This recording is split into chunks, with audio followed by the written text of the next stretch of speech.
Good morning, ladies and gentlemen, everybody. Welcome back to the stream.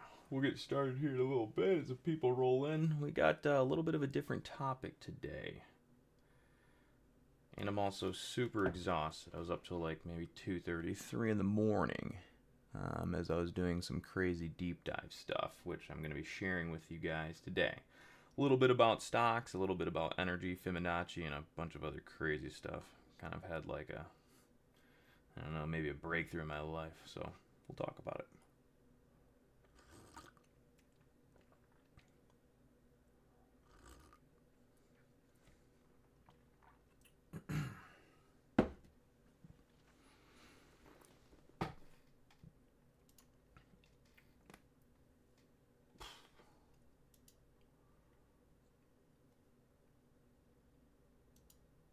Oh, yeah, too, by the way, we are currently kind of swing long on the long side of the market for the time being because obviously, obviously the market slipped positive.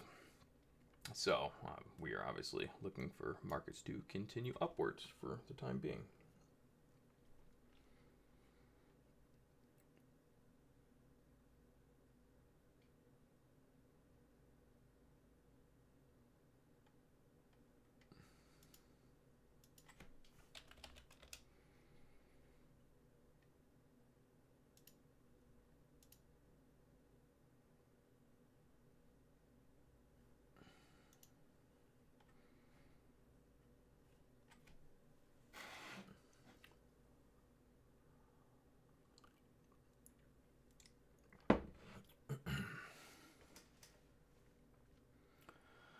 Hola, friends.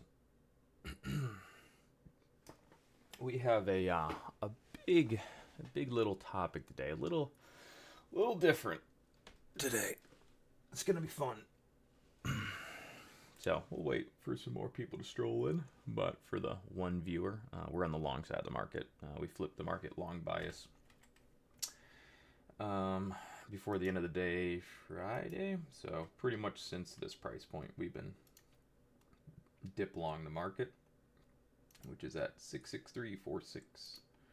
So extended hours, where I'm pointing this arrow, that's where the market flipped positive. So essentially you're long bias up since that break, etc. So until the market flips down below that level, essentially the market is on the positive side. Good morning, Steve. Good morning.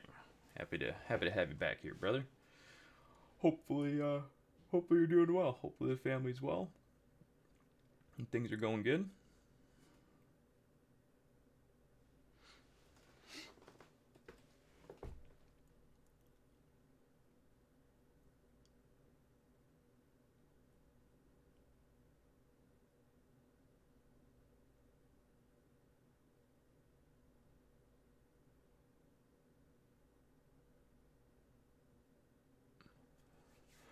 Good morning, Maddie. Good morning. We got I can't say I'm a little exhausted. I was up really late. We're like launching our new website stuff this week. Closing on a house, remodeling a garage. I mean, there's just a ton of stuff going on right now. Man, I was up way too late last night, but my mind was working very well, so I had to keep going. So today, we'll see how things go. The brain's a little fried today, but there's some important stuff I want to cover that I also sent in an email to some close family members today, which we will cover because I think it's not only important for them, but pretty much for everyone. And so last night I just went down this crazy rabbit hole, if you will, trying to kind of understand the universe some. And I think one of my superpowers is being able to reverse engineer things. That's the only way my brain learns well, is tying things together. And I've been able to exploit that skill much faster these days now that we have AI and ChatGPT. They can help me learn things much faster. So it's great for me. Anyway, so we will. Yeah, I know. I'm thinking about it. We'll see, Maddie. I'll reach out on Discord, but yeah, we'll see because I got house stuff to do, but we'll see. I don't want to say no for sure. So, what time is it? 9:02. Yeah, you know what? Before going into the market, I have to. Before going into the market, we have to go through pretty much this email because I think it's phenomenal. I think it's fantastic. So we're gonna start there today. 1 second.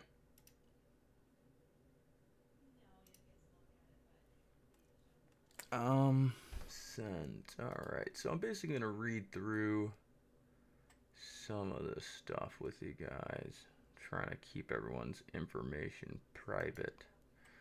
Maybe what I'll do is I'll just copy and paste it somewhere else. What's the best way to do that?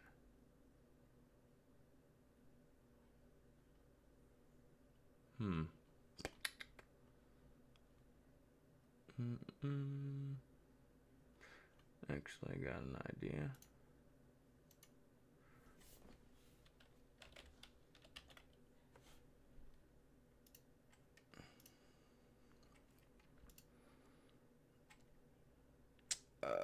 One second, peoples.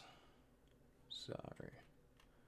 Where's that email? Where's my email? I'm trying to find this email and send it, so I'm like blocking out some people's information, but it's weird.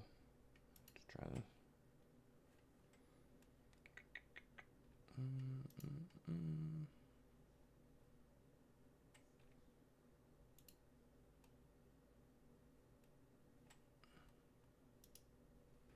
All right, there we go. Got it.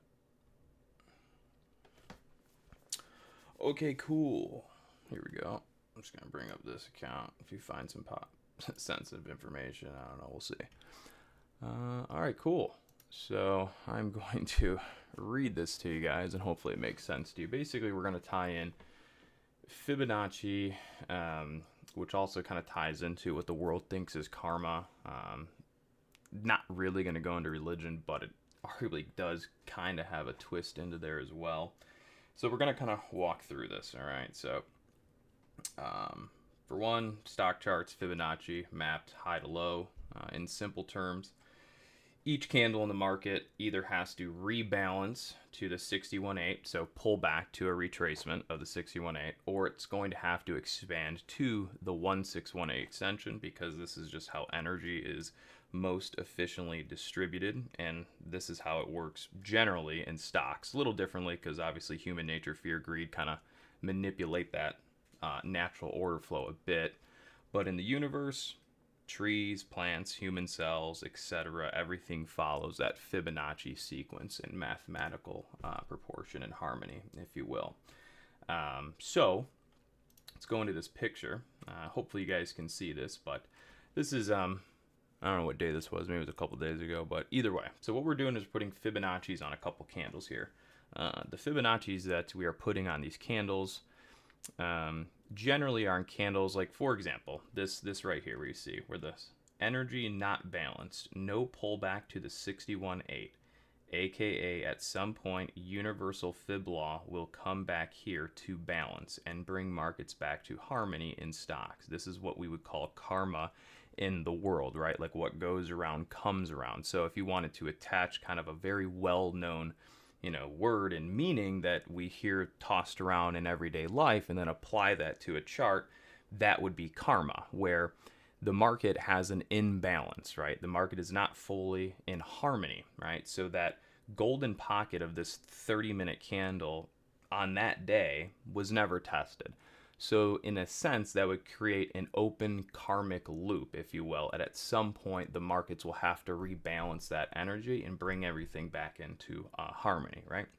So at the bottom, simple Fibonacci law states energy must move forward or rebalancing. Think Newton's law of energy. Never destroyed, only transferred, okay? Now we're going to go to this next photo. All right, so this next photo is the candle just above the previous one in the previous photo. Energy of this candle is in perfect harmony and balance. It pulls back to the 61.8 and move energy forward to the 1618.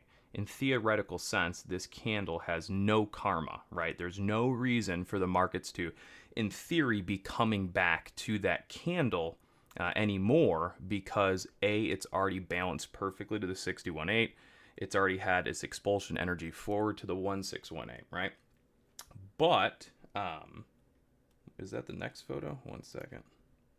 Yep. But, as we continue on, we will notice that the candle prior to that one, Fibonacci energy and market karma, this candle has not retraced to the 61.8 level. Therefore, its energy remains unbalanced.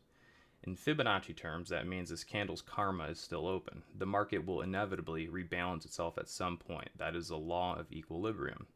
Anyone buying above this unbalanced candle is knowingly or not stepping into that open karmic energy. Eventually, they will experience the consequence of that imbalance, the market's natural pullback to restore harmony. In essence, one unbalanced candle creates a ripple. All price action above it and all participants involved become part of that unfinished energy cycle. The same principle applies to thoughts, emotions in the world. Negative energy, once released, must either extend forward to its 1618 expansion or return to its 61.8 retracement. 61.8 retracement arguably is you, right? Just as the market always seeks technical balance, the universe seeks energetic balance. Nothing escapes Fibonacci law, whether in price, energy, or consciousness, okay? So we're going to move forward. This is where we kind of start diving into things outside of the market, but this is just beautiful stuff. The first law of thermodynamics is also called law of conservation of energy in states. Energy can neither be created nor destroyed. It can only change form. That means every bit of energy that has ever existed since the beginning of the universe still exists, just in new forms. Light becomes heat, motion becomes sound, chemical energy becomes electricity, emotional energy, biochemical, electromagnetic becomes behavior, vibration, or influence. Every time we act, think, or feel something, we are redistributing existing energy, not creating or deleting it. Energy always seeks equilibrium. Energy naturally moves from high potential to low potential. That's why heat flows from hot to cold and why tension, physical or emotional, always seeks release. This movement creates a constant balancing across the universe.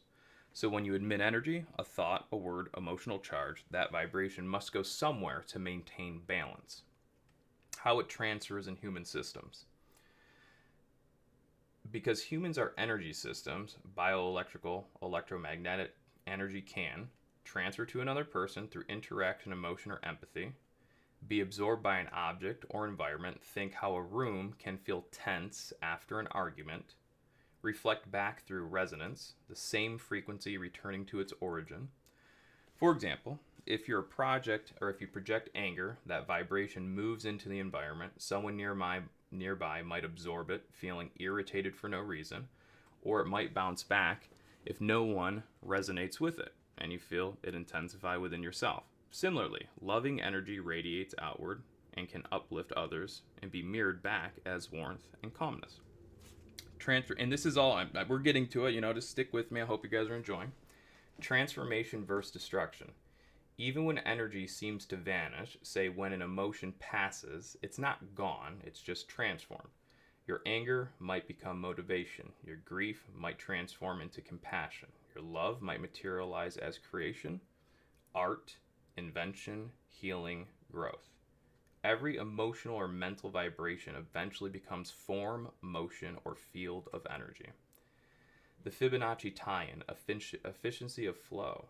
Nature and even consciousness trends to recycle and balance energy through Fibonacci proportions. Because Fibonacci, that's the most efficient distribution pattern of energy. Okay? That's how trees know how to grow. That's how plants know how to grow. That's how, no matter, even if you look at someone who's 6 foot tall, like an NBA player, look at someone who's an NBA player and look at someone who's a dwarf. Obviously, they're different in size and proportion, but generally speaking, the distance from their head to their arm all looks about the same, right? It's that same balance, right? Their arms and legs look proportionate to their overall size and distance from one another, just as someone who's 8 foot tall still has that same sort of balanced, harmonic look to them.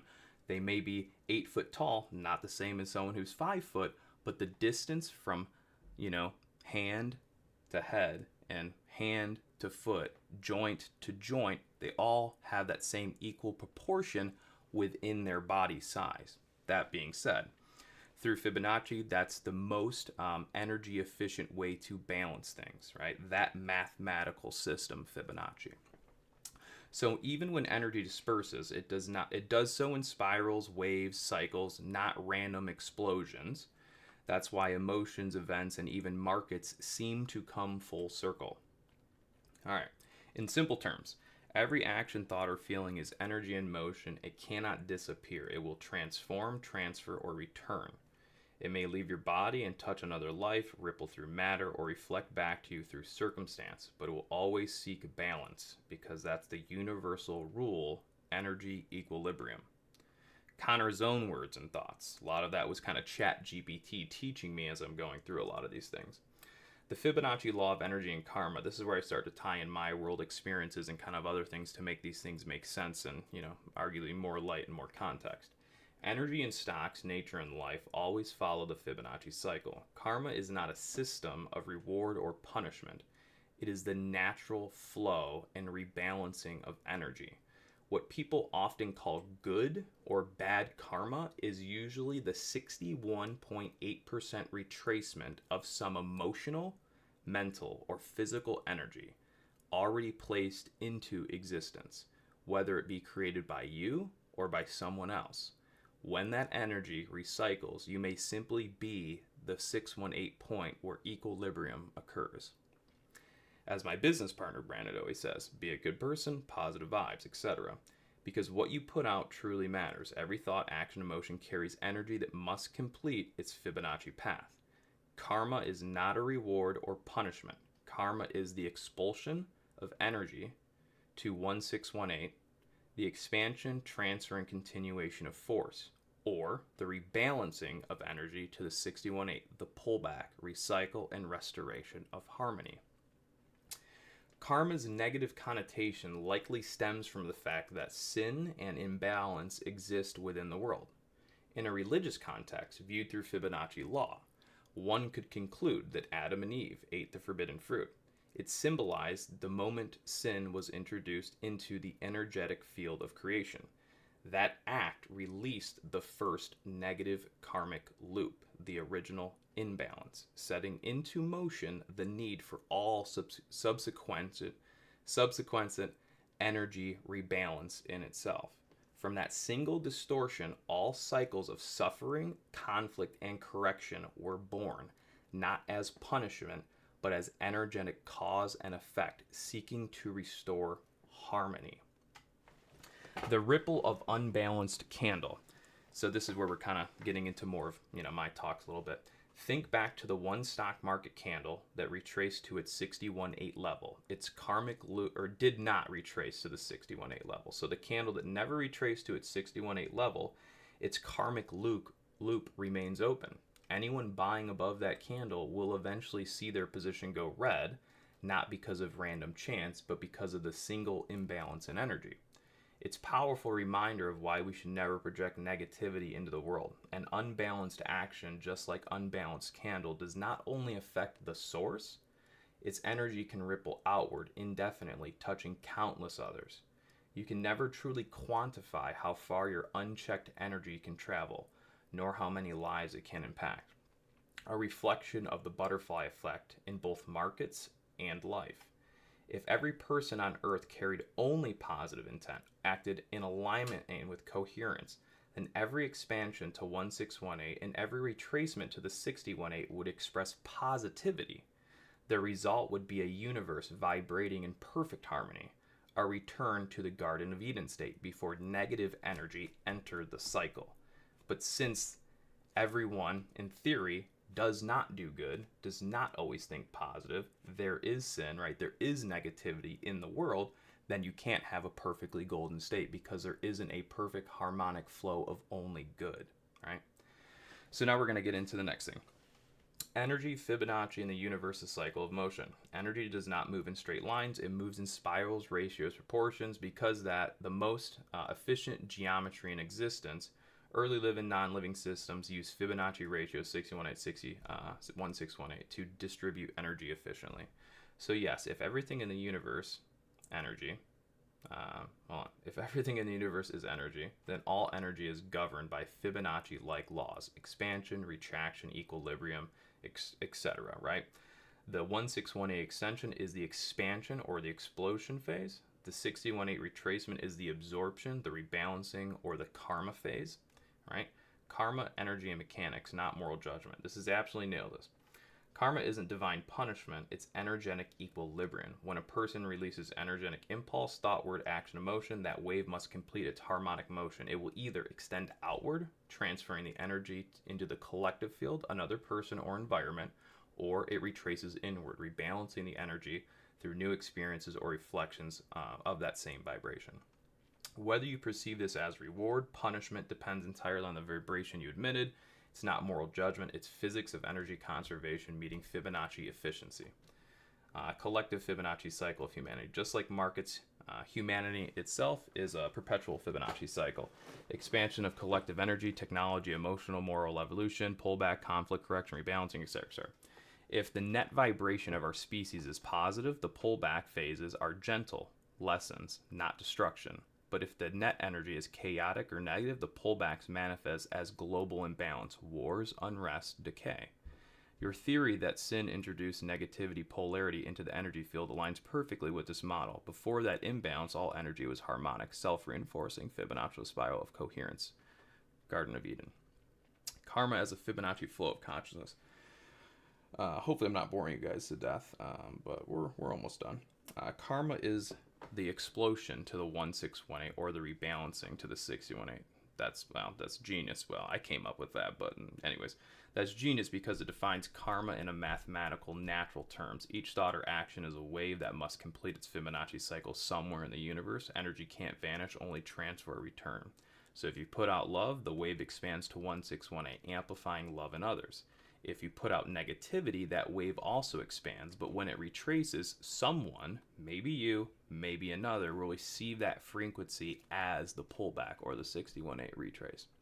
And as you said, we don't yet have tools to quantify karmic energy we're feeling. We just know we're in resonance with it. The ideal universe field, positive Fibonacci law. If every being on Earth emitted only coherent loving energy, every expansion of 1618 would add harmony, and retrace to 1618 would balance gently. No destructive pullbacks, no energy waste, just infinite positive resonance. That's literally what the heaven would be, blah, blah, blah. Laws of Fibonacci and flow, we've already discovered. And this is like kind of a quote that I came up that ChatGPT said was awesome, so I added it. If everyone on planet Earth every day only had positive thoughts, the only energy explosions would be positive, and all pullback energy would also be positive. But that's not the case. Closing thoughts. As we all move through life, it's important to remember that every action, word, and thought carries energy. Each moment has the potential to create ripples that reach far beyond what we can see or measure. Whether through kindness, forgiveness, or simple awareness, we are constantly contributing to the collective balance of the world around us. If the flow of energy truly follows divine order, the same order written in the mathematics of creation, then helps us understand how we can expense more of the Holy Spirit. So if you are into religion, through devotion, alignment, and genuine desire to do good, our energy begins to move in harmony with that of a higher frequency. The Holy Spirit flows through those who are willing to sync with it, amplifying their light and extending their reach in ways that cannot be quantified. That's why God seeks out those willing to serve, because their ripple effect, love, faith, and goodness touches more lives than they'll ever know.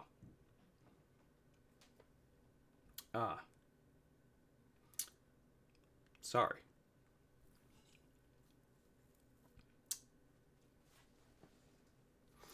I can't finish it.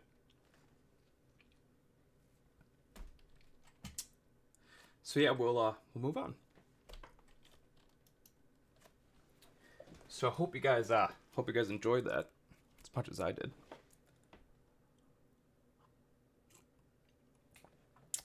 Yeah, so that's what I was working on. It's a lot to take in there, I know. But yeah, so if you guys have any questions, feel free. But yeah, that is that's all that there. So I hope that makes sense to you guys, and that puts a little bit more of a deeper understanding of Fibonacci mathematics and laws, how it applies not only to stock charts, but in everyday life and how the universe flows. Good morning. Hope you guys are doing well. Glad you guys are here. And yeah, we'll rock and roll. So that's what I've been working on. So we are in a buy signal here above the 50 SMA, which is right there. So yeah, we're long the markets. We've been long the markets since pretty much the close of we've been long buy since pretty much like the close of yesterday. So we'll just keep staying long until that runs out, and so on and so forth. There was something else I was gonna say. Oh yeah, we are launching our new site this week, so streams might be a little different going forward. We're probably gonna start streaming on our new platform, doing some free streams there, and kind of crossing it over to YouTube, if you will. Then when we launch the new site, I'll be spending more time there in the private stuff as well, but still doing some free stuff here. So haven't set in stone exactly how that will be managed, but probably still going to be doing like an early morning stream. Then it will end, and then the stream will probably continue on our website, and so on and so forth. But I also think we're going to start doing some just more streams from our website too. So not only YouTube, but there. But anyways, when I figure out all that detail, I will let you guys know. By the way, thanks, Steve. Appreciate it. So understanding that kind of harmonic flow, energy, balancing, and so on and so forth, it gives a deeper meaning to also why the Fibonacci systems do work so well in the markets, right? So when someone says, oh, look, here's a Fibonacci, and look, it went to the 168 or pulled to the 61A, it's like, generally speaking, that should be happening because that would be the natural flow and order of energy in the most efficient manner, right? So that's why you would expect those things to essentially work, because that's just the natural order flow in pretty much everything, right? So yeah, that's that. Bitcoin, obviously, if you guys are following that, Bitcoin came down to here, which was our weekly VWAP sell target, and we posted some YouTube videos, talked about it. Basically, you're supposed to buy long right there, and then we were going to be targeting right there. So we pretty much just hit our long target this morning for Bitcoin. So in terms of like a short-term swing play, that whole trade is done. Could it go higher? Sure. But in terms of what we were projecting that could happen, that we were comfortable with and analyzing, that happened. And if you don't know that, you would go to my YouTube page, and there's two videos you need to watch. One is nobody saw this coming with Bitcoin, and then the other one is how to find low risk support for Bitcoin. Those two videos will show you how to project the pullback, where we started the long, and why we projected it to go up to 111,000. But we'll recover it real quick. We'll review it real quick. So if you look at this here, like we said before, that's a weekly volume weighted average price. Pop that bad boy on the low, and that's why we project that pullback. Basically, you can think of law of energy, if you will, right? This volume weighted average price all the way up had never been tested, so you just assume that at some point the markets will rebalance itself and have that correction. So we corrected down to this untested volume weighted average price on the first tag. We basically said watch it long. So we're going to go down to a 5-minute here. That yellow line, again, is where that weekly volume weighted average price is at. That's why we suggested, thank you. Thank you for that. Yeah, I appreciate that. Yeah, if you got any questions, feel free. So yeah, that's why we were talking about last week, why you should buy, well, not why I think it's a good idea to be long buys here. And then we'll get into why we projected that price and why I think that's a good profit lock for this short-term market cycle and trade. Not that it couldn't go higher, but so right down there, weekly VWAP, basically counter trend, long start. Target, how do we derive that? We look at the daily. So we basically used a longer term weekly to establish a current weekly pullback and then a current weekly support. All right. From there, we use the daily chart to project where the bounce would go. So if, right, let's just say if because you never know for sure, but let's say the daily chart wants to continue with its pattern. What's the daily chart pattern right now? Lower low, well, kind of, but down, right? Lower high, lower low. This is still a lower high, right? Because it's not above whatever. So what we don't know for sure is we don't know if this pattern wanted to continue. If it did, then we would be in the start point of the next or the current daily lower high top start. All right, 1 second. So that's kind of what we would do, right? We would take a daily volume weighted average price, we'd anchor it down, and we'd say this is now the daily VWAP resistance. So if I wanted to be bearish using this metric, this would be my short entry start, just like we did on the weekly. If we go back to the weekly, look at the weekly, right? It's the same thing to a degree, but over a bigger scale, right? Here's your low, here's your long up, and then there's a back test and a bounce, right? That bounce goes where? That bounce goes, oh, take the highlighter off. Take the highlighter off again. Where does the bounce go, right? So the bounce goes up to the daily VWAP, which is what? It's just the volume weighted average price of the previous leg coming down, right? So we're basically running into some daily VWAP resistance right here. Let's see what it looks like on like a 1 or a 5 minute now. So now as we've done what? As we have bounced, I hate that it does that sometimes. Thank you. So as we have done what? As we bounce the weekly VWAP, which is what? It's just that longer term upwards trailing VWAP support. We bounce it to the next kind of lower time frame, which would be arguably the daily, to where? Its current downtrending daily VWAP. And then there's where your current little daily VWAP resistance is starting. So that's why we recommended being long here, with for the moment a maximum long target of basically 111,000. That was all posted last week when the market was coming into here. We said look for 111,000 from that low, right? So now I'm just kind of chilling as far as Bitcoin as on like the long side, because you know, I don't know if the market wants to fully resist here or not, right? So the only option you have right now is to basically be betting bearish in the short term here. That's really it, right? Because we completed the long cycle from there to there. Now to start a new cycle or something different, like we'd have to start recovering this. So I have ideas for that, but they're just not kind of triggered yet. So we can talk a little bit about it if you want. But we'll do that a little bit later because the market's getting ready to open.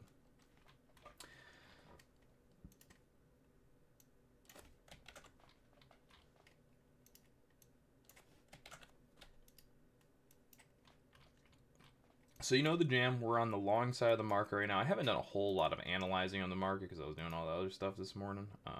But yeah, so you guys know the jam. Pretty much the market's going to stay on the long side here, especially if we don't break down the volume weighted average price of the pre-market system. So basically we're just long up. There's also a gap up here today, so we should run an, so look at ready. There's a gap up, so there's an overnight impulsive move. Let's see if we get a 161 extension. So you see where the 161 is at on SPX right there. I just did that. So we're basically, yeah, market's going to go up to like that red line up there. I mean, it's already pretty much did it, but it's going to do it. I can just tell. So there would be the, as we were just talking about, the energy efficiency, right? So the market had this gap up overnight. So we'll call that kind of impulsive energy overnight. And for the market to balance itself efficiently off that, it would do what? It would either go where? 161 for energy expulsion forward, right? Or it would have to repeat what? Its karmic loop back to the 1618. So we've essentially just balanced the market forward instead of balancing it down, if you will. All right. So that's literally everything you just learned this morning too. Voila. Bing, bang, boom. Gosh, so much fun. It is just too much fun sometimes. So anyways, that being said, we would say that the SPX just completed its gap target. It's not that it couldn't go further, and it's not that it won't go further, but just in terms of that kind of initial impulse break move out of the gates, right, that would be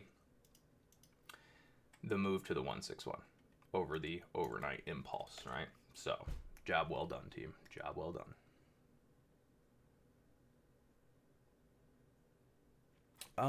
Let's hope. Oh, yeah, so let's take a quick peek there at Bitcoin, because we pretty much cover the market good enough for the moment, which is A, it's bullish, A, it's going to go up. We've already hit one of the long targets, etc. So now we're just basically hoping the market just keeps going at this point, right? But either way, let's go into Bitcoin again. So this is what I'm thinking. So for Bitcoin, the two options I'm looking at now are this volume weighted average price and stuff off this previous daily high is still unbalanced, right? So if we look up here, all of this is kind of unbalanced. So this is the next long zone I'm looking for. The only way we get there is now with acceptance above the current daily VWAP kind of resistance, and arguably the one above it too. I don't look at these as much, but it's the same thing. So realistically, what we're looking at now with Bitcoin is only higher. And when I say only higher, it's really momentum can only kind of re-pick up if we take this VWAP zone out in a way. So essentially there's two options here, right? Expulsion forward or rebalancing lower. So if we explode forward, arguably, we'll go up to the next daily VWAP zone here, right? If we do the opposite, which is obviously go down, then we would be looking for a pullback into the daily VWAP volume weighted average prices created from this most previous low, which it's kind of goofy. It's not my most favorite looking bottom to anchor to, but I'll do it anyways. And it would be right now arguably pull back down to here. So what does this tell me? It tells me if the daily VWAP resistance is strong enough to roll the market again, then we'd be targeting down to here. If the daily trend is not strong enough to remain bearish and we start to reverse course a bit, then we're going to be basically looking for a move back to that high because the volume weighted average prices align with that previous kind of lower high area. So essentially what we're going to see next with Bitcoin is one of two things. Price goes up, price goes down. Where's it going to go to? It's either going to go up into 114,000 to 116,000, vice versa. Daily trend stays bearish and we actually go back down to 106,000 to 104,000 pretty much. Like that's going to happen. Those are the only two options that are going to happen there. Right. Now, like I said, do I know for sure? No, right? I just wanted to be long from here back to here. And now it's kind of like, well, let's see. Like, do we build the resistance or do we not and we explode forward, right? That I'm still kind of wondering myself, debating on, right? All right. Yeah, so market is up. Obviously, it hit the 1618 extension off the gap. Generally speaking, a lot of times that will be pretty much the top of a market for the day. I'm not saying it is. Sometimes we go well past that, but there's enough moments where we don't to mention it. But either way, so we're just pretty much long bias in the market. The only reason we would change is if like the VIX or market internals really go crazy or something.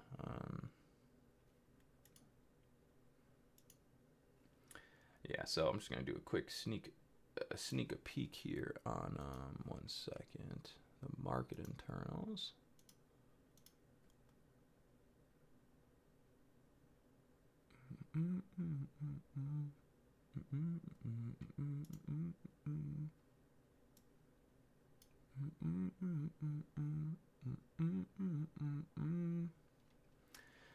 Oh my. Yeah, so sorry, I was kind of clearly my brain's a little fried this morning, but yeah, so pretty much most of the market is, I want to say most of the market's bullish, but it's bullish enough for now not to go down because again, you have the Mag 7 holding up and you have the S&P holding up. Everything else is kind of up, little lackluster, but there's no real selling right now. Again, those things can always change, but what I'm reading in real time, like this exact moment, there's not enough selling that's going to knock this market off its path yet, right? And again, these things can change, right? That being said, for the overnight gap play, we've already hit the long target, right? So that's another thing, right? Someone walking in and looking at the market this morning like, oh, like things are looking great. It's like, well, that was the long target for the overnight gap. So like that's already done, right? So if buying here, you have to hope the market just keeps going on its buy signal, right? So your risk is elevated in that sense. But yeah, either way. So that's that. And the other thing was the VIX, where I haven't even looked at the VIX this morning, but I don't know, we're down kind of big, so we're probably in a sell move. Yeah. All right, cool. So the VIX has confirmed also the long move to a degree, which is if the actually it started doing it Friday. Yeah, that makes perfect sense. I'm mapping this all off real quick. Yeah, so if you look here on the market for the VIX, it's the same thing, right? So what happened with the VIX? It's been in a breakout, right? So we know what's happened the past couple days and weeks or whatever. The market got cooked, and then we kind of got bought up, and now we're in a buy move, and we've been chopping back and forth and doing whatever. But either way, the volatility index has broken down below its 50 SMA here. There is a big gap there, but nonetheless, what we would read that as, regardless of the gap down for the moment, is that what? At the end of the day, Friday, just like the market, the VIX went negative, which therefore is in confluence with the market going positive. So at the end of the day, Friday, market went positive, VIX went negative. That makes sense. What doesn't make sense is if the market goes positive and the VIX is positive. That doesn't make sense. What doesn't make sense is when the market's negative and the VIX is negative. That doesn't make sense, right? They're supposed to be moving in opposite, typically, right? So we would assume what? If market goes into a buy signal, VIX goes into a sell signal. What happened at the end of the day Friday? Market went into a buy signal, VIX broke down the 50 SMA, aka sell signal. All right, so VIX breaks down 30-minute back here, end of day Friday. Then what? Market has a huge gap down, right?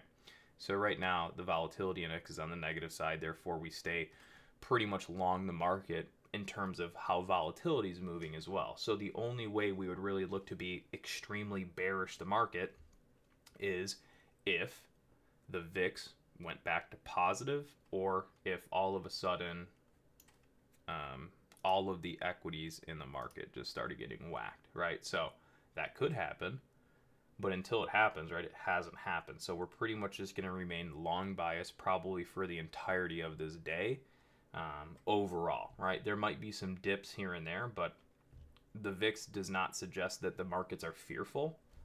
It suggests the opposite. It kind of suggests a little optimism. That being said, we're not seeing a ton of bullish movement from the equities markets since the open. But we'll see, right? We're not going to be looking, trend bearish for the time being.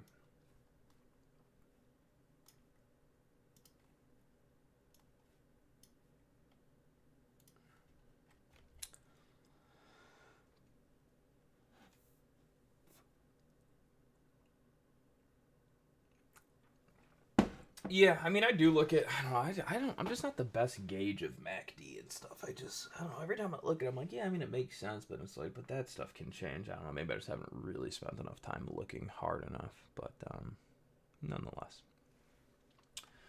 So, yeah, there's that.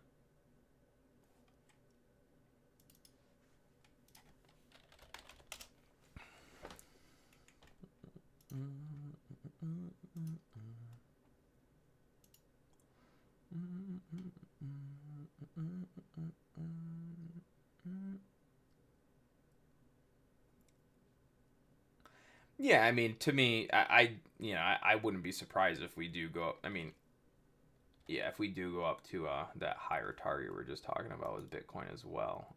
That's what my gut kind of feels like that's going to happen. Also, because if you look at the weekly volume weighted average price from the high, here's one thing too, is that there has never been any Bitcoin market. Well, that's not entirely true, but all Bitcoin bear markets, when they go into a bear market, almost all of them at some point are going to retrace the weekly volume weighted average price off the high. So the same thing we did with the VWAP on the bottom, and the same thing we did with the daily VWAP where we're currently at, same thing we're doing here. This daily VWAP has no test. So if at any point we get footing and bounce on the weekly, we go to that weekly volume weighted average price, and then the market gets to decide if the weekly wants to lower high. But all Bitcoin bear markets have essentially started with some form or another, sooner or later, a retest of the volume weighted average price off the all-time high where bear markets start, right?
No, I mean you can use a fib on any time frame. To pretty much the fib will work on every single time frame regardless. 1 minute, 5 minutes, 30 minutes. It just will take longer whatnot to come to fruition, if you will.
So we've done that.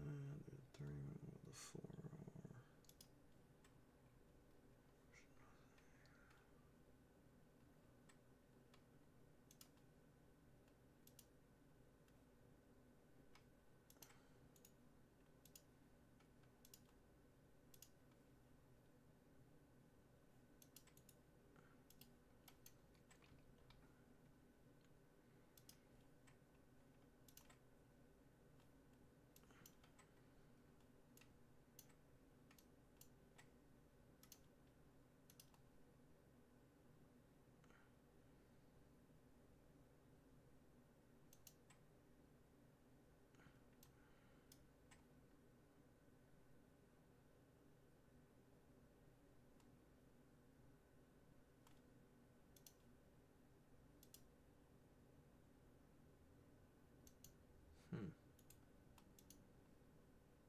Another one, there's another one there.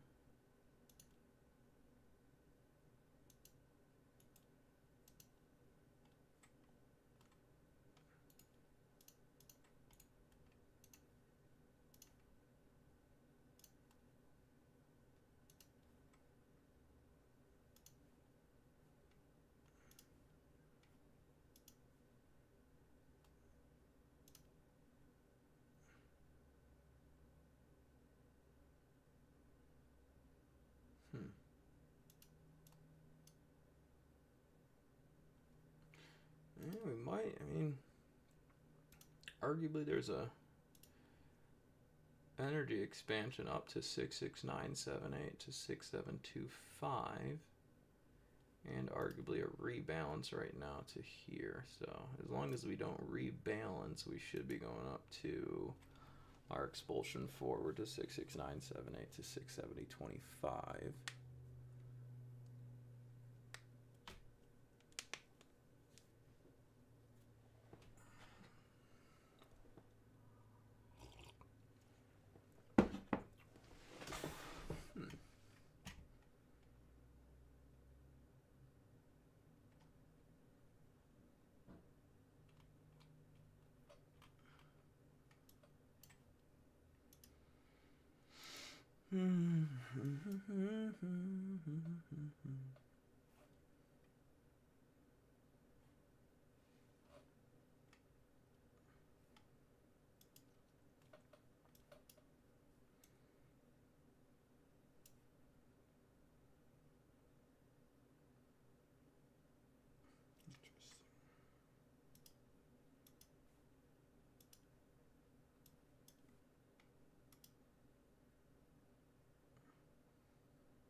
just gonna keep kind of double checking some stuff here. So that would be.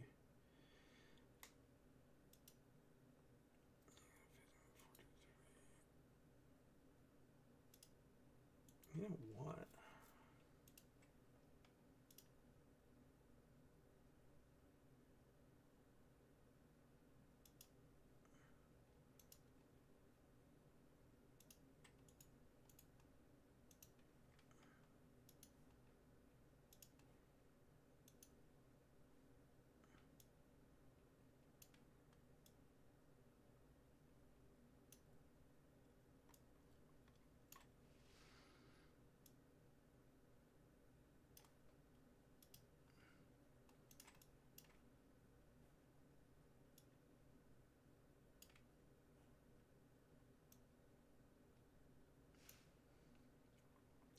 All right, Manny. Catch you later, brother. Catch you later, alligator.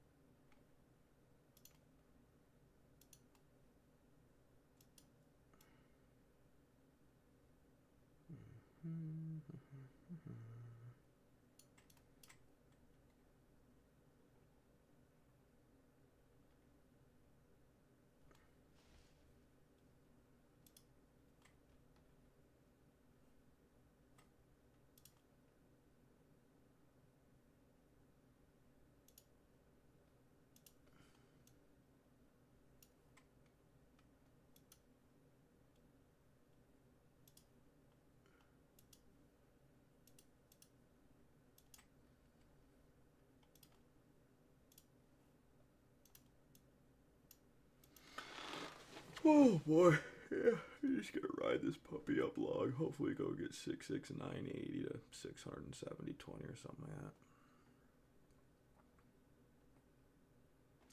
that. That would be ideal. That would be cool.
Oh man, sorry guys.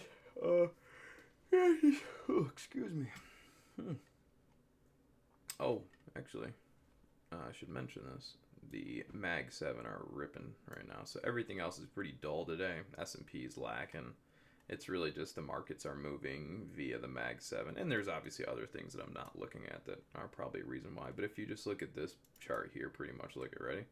So look at how well the Mag 7's moving up, right? Look at the price action of your market today, and then look at everything else, right? Look at the NASDAQ 100 just kind of up, down, right? And then look at just the NASDAQ in general is pretty much gapped up and flat. New York Stock Exchange stuff just flat, and then S&P is actually flat to down, so it's not like everything is running in the market today. We're pretty much, in my opinion, we would just be forcing this long move up using the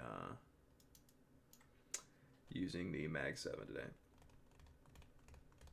Government shutdown at 10 a.m. Cool. Yeah, that's tough for some. That's not what you want for some, right? That obviously maybe aren't getting paid, or maybe there's disruptions in their workforce or healthcare and things like that. Crank up audio. I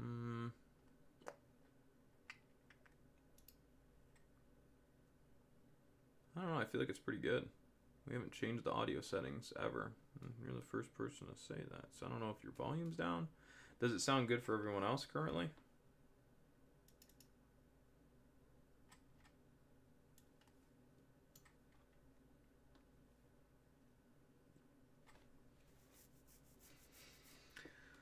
Let's go, baby. Pump this market, boy.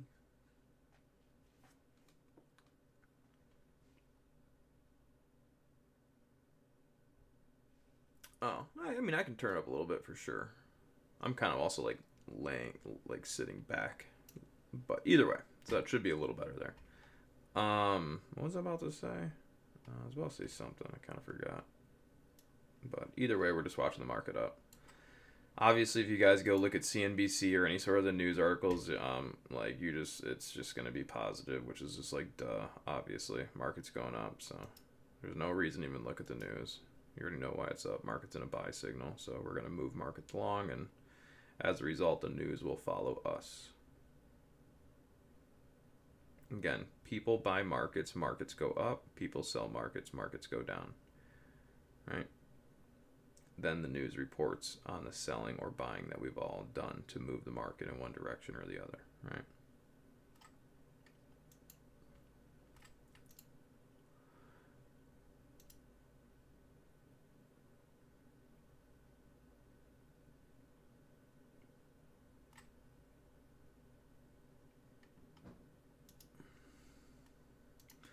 Remember too, guys, we already hit the wait, where'd it go? 30 minute.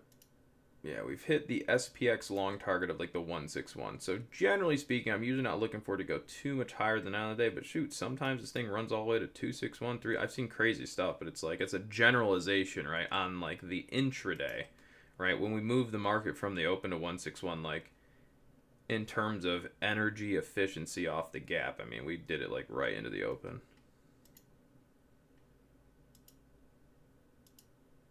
So right now, as far as like pullback stuff, we have a 1 minute untested 61.8. So arguably, right? So you know, you never know exactly how things are going to correct at all times. You just kind of have an idea where things will go. But Mark will always decide exactly what it wants to do whenever. But right now we're on the obviously swing long of the market. We want to see it go up as high as possible.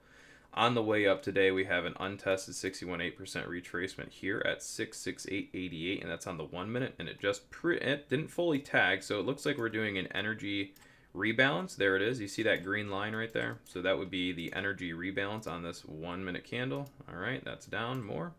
The next energy rebalance is going to be all the way down here in this green, so obviously if things just, is there one there? Maybe not, but either way, next energy imbalance is down here and down here. So markets kind of move as they please, right? But anyways, this 1 minute candle just created an energy imbalance here. So now we have the market expected to move down to this lower green and or back to the 61. So counter pop level will be back here to the 61.8% retracement at 666 or 6. What am I saying? 66884. There's the energy balance back to harmony on the 1 minute right there. Oh my gosh, this is becoming too much fun. Oh my god. Oh Lord, this is gonna be way too much fun going forward. Brandon's already been on this level, but now that I've learned it the way that makes sense for me, this is gonna be just way too much fun. And no, it's too funny. Again, we all have our learning curve, and mine is obviously backwards from his. But yeah, this is too good. This is hilarious. And really, it's like I always knew Fibonacci, but I had to go down the learning curve I did to make it make sense the way that my brain can read it. And I think I'm finally getting there. And then obviously attached on all the top of the Anchor VWAP systems and SMA systems. I mean, I don't want to say we're bulletproof, but I don't think anybody on CNBC is going to do a better job than us. Yeah, so obviously if we start taking out, hold on, that's a 61. So everything's in harmony. The only thing that's unbalanced is down here right now from this top down. So as long as the market doesn't scam, like just do something stupid, then the most efficient energy move would be down to here right now, I think. So we'll see. Again, I'm still kind of new to all of this in terms of using it all this way. So I know I'm going to be wrong here and there and as I get better at it, but So yeah, trying to learn some new stuff with Fib. But yeah, I mean, right now the 1 minute chart from this top down is in balance from Fib perspective. Let's throw some VWAP on it. So let's see where the volume weighted average price is now that has not tested. I can already see it's not tested. So the volume weighted average price is up there. So that pretty much means if the market does not hold down, that's 61.8. Then obviously you're going to go back to the 1 minute volume weighted average price most likely and scam out the shorts they're chasing. Is there a 5 minute here? Let's see. All right, so there's the 5 minute. I wonder if the 5 minutes balanced or not. Let's see. The 5 minute is balanced. Or wait, the 5 minute hasn't closed, so I don't know. I'm dumb. Never mind. Gotta wait for that bad boy to close. All right.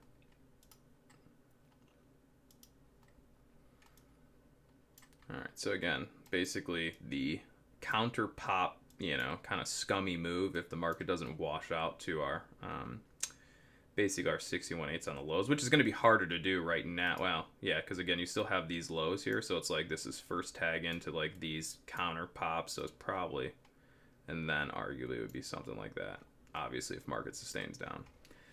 So we'll see. Again, like I said, it's all kind of relatively new to me as far as learning Fib. There's no way you'll be able to understand every single line on my chart. Hell, I can't even understand them all half the time. No, I'm kidding, but it's starting to make sense.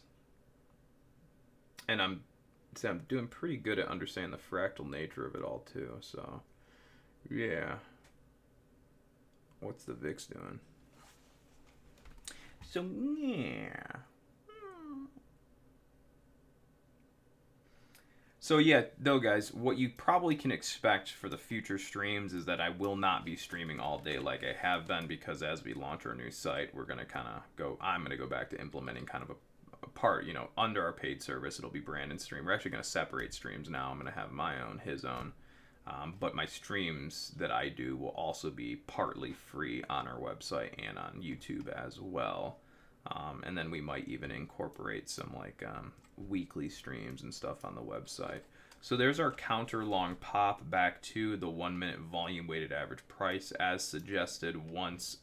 I mean, obviously, just in general, that's where it wants to go. Obviously, picked up pace once algorithms wanted to go through the 161 levels here and so on and so forth. But either way, or 161, 618, blah, blah,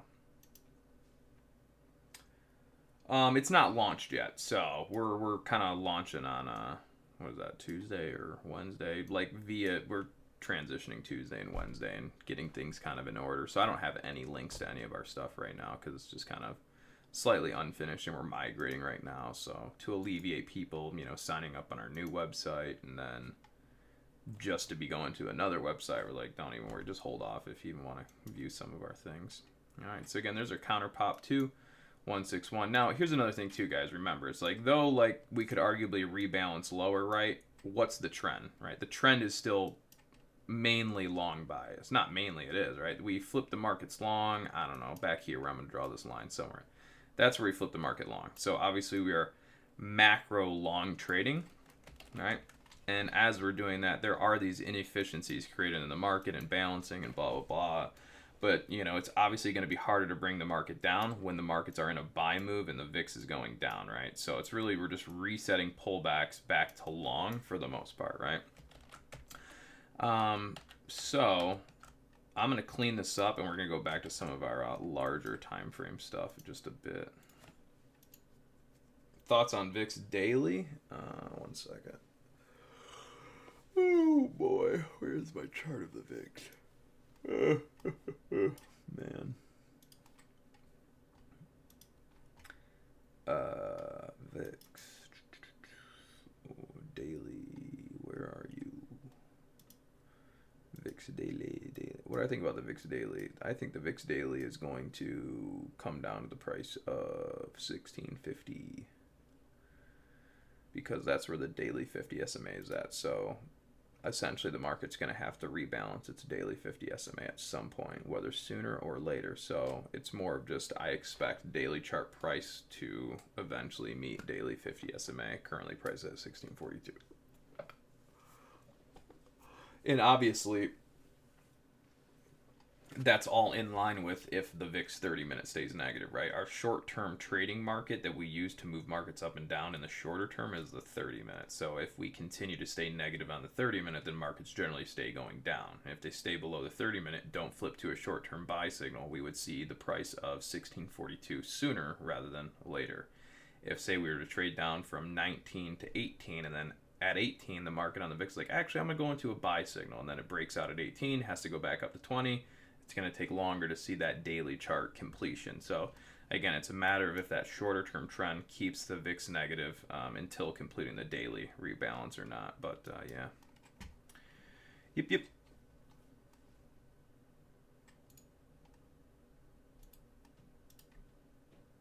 But yeah, it's going to take me quite a bit of time to probably get up to speed on all this fib stuff. I mean, I know fib in my own way, but a lot of this is new, and being able to move it through fractal periods is going to be slightly challenged, but I think we'll get there pretty quick. So again, guys, with basically a breakout of the highs and continuation, we would be looking up as high as this green box on the upside, right? So as we kind of talked about, again, all of our expulsion of energy forward can be as high as, like, basically where I'm drawing these green boxes, right? And our energy rebalance for the day, in theory, was like, there was a level that was like just created, like where I'm drawing now, and then obviously, like, right, I have to double check some of the stuff because I could be overlapping some of the wrong lines, but as far as generalization, this is all correct. So some energy imbalances on smaller time frames are all, well, not that one anymore, but these lower green boxes, right? So, you know what I mean? It's just 2 points it can go to. Now, so like, well, is it going to go up? Is it going to go down? Well, obviously, what do we recommend since the open? Stay on the long side of the markets, right? And so far, you know, without using any fib, anything, we wake up and look at one line in the market, which is that 50 SMA, which is all the way back here, right? You look at one line and go, long market, and here you are, right? Regardless of any fib or anything drawn in between, markets are just long until stated otherwise, right? You're going to have pullbacks in there on the way up and things like that, which are obviously to a degree outside of your control, but yeah.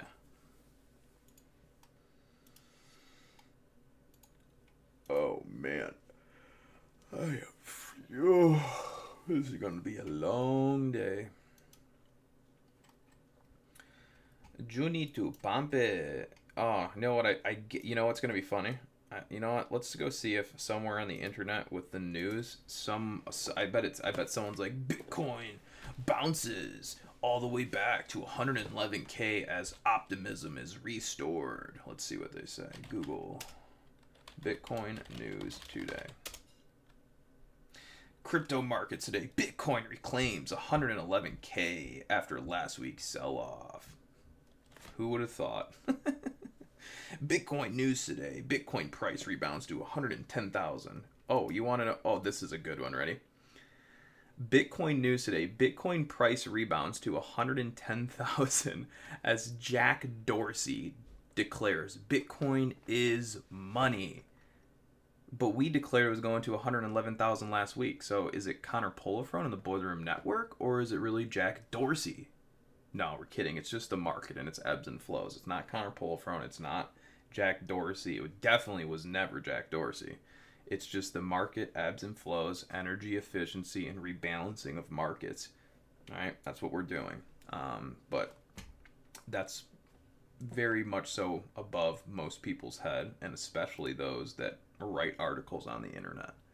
But just like that, I mean, dude, I gotta start doing. Oh my gosh, I could maybe make a killing like that if I started doing predicting markets. Because if I could predict the news, what it's going to say the next day, if I'm correct on my analysis, I'm like, I bet the news will say Bitcoin reclaims 110,000 to 111,000 within the next 3 days, right? You know what I'm saying? So I might have to start looking into that avenue as well, betting markets, not only for the price of Bitcoin, but maybe even like news articles or something. I don't know if they do that on Polymarket, but maybe I can start doing, maybe I'll just message the owner like, hey, start putting prediction on news outcomes. I will be live until at least 11 today. I don't think I have, probably about like 11:30 or so, right in that area. And then I gotta do a bunch of other, I got a meeting Medi, our meeting's supposed to be at 12 today, right? Isn't that like 7 o'clock your time? I think. But yeah, we might even do like 11:30 or so. But I'm pretty sure we sign up for 12. I actually think did I put that in my calendar? I don't know, dude. But yeah, either way, Medi, you might have went to lunch. Never mind. But when you get back. But wait, how would you be going to lunch right now? If it's 6 o'clock, doesn't make sense.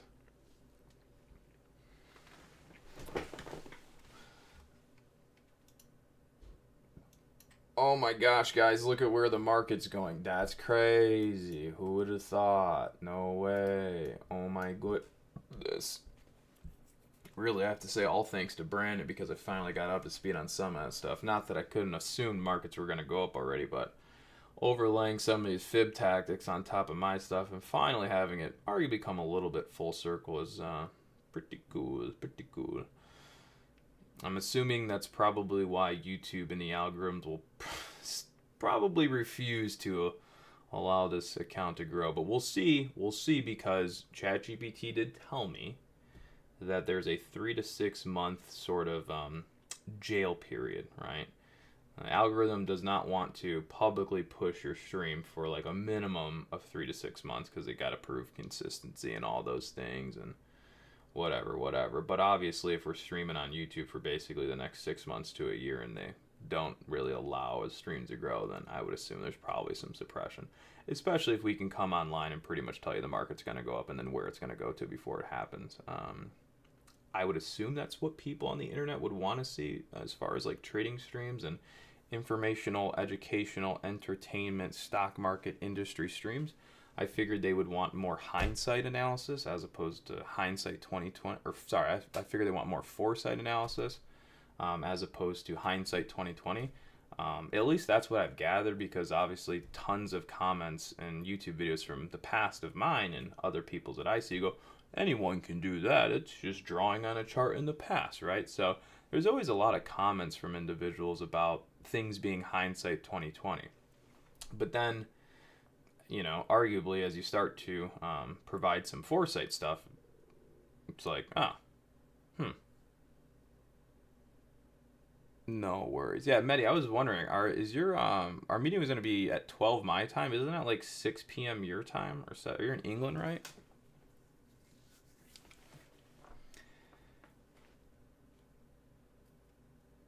Correct me if I'm wrong. I think what you said. You're from England, so your time zone is you're gonna be at 6 or 7 when we meet. So, but yeah, if that's the case, when I get off this meeting, we'll hop right into a meeting too, free of charge. No worries, brother. Got you. You just offer up your services or whatever you do free for someone else.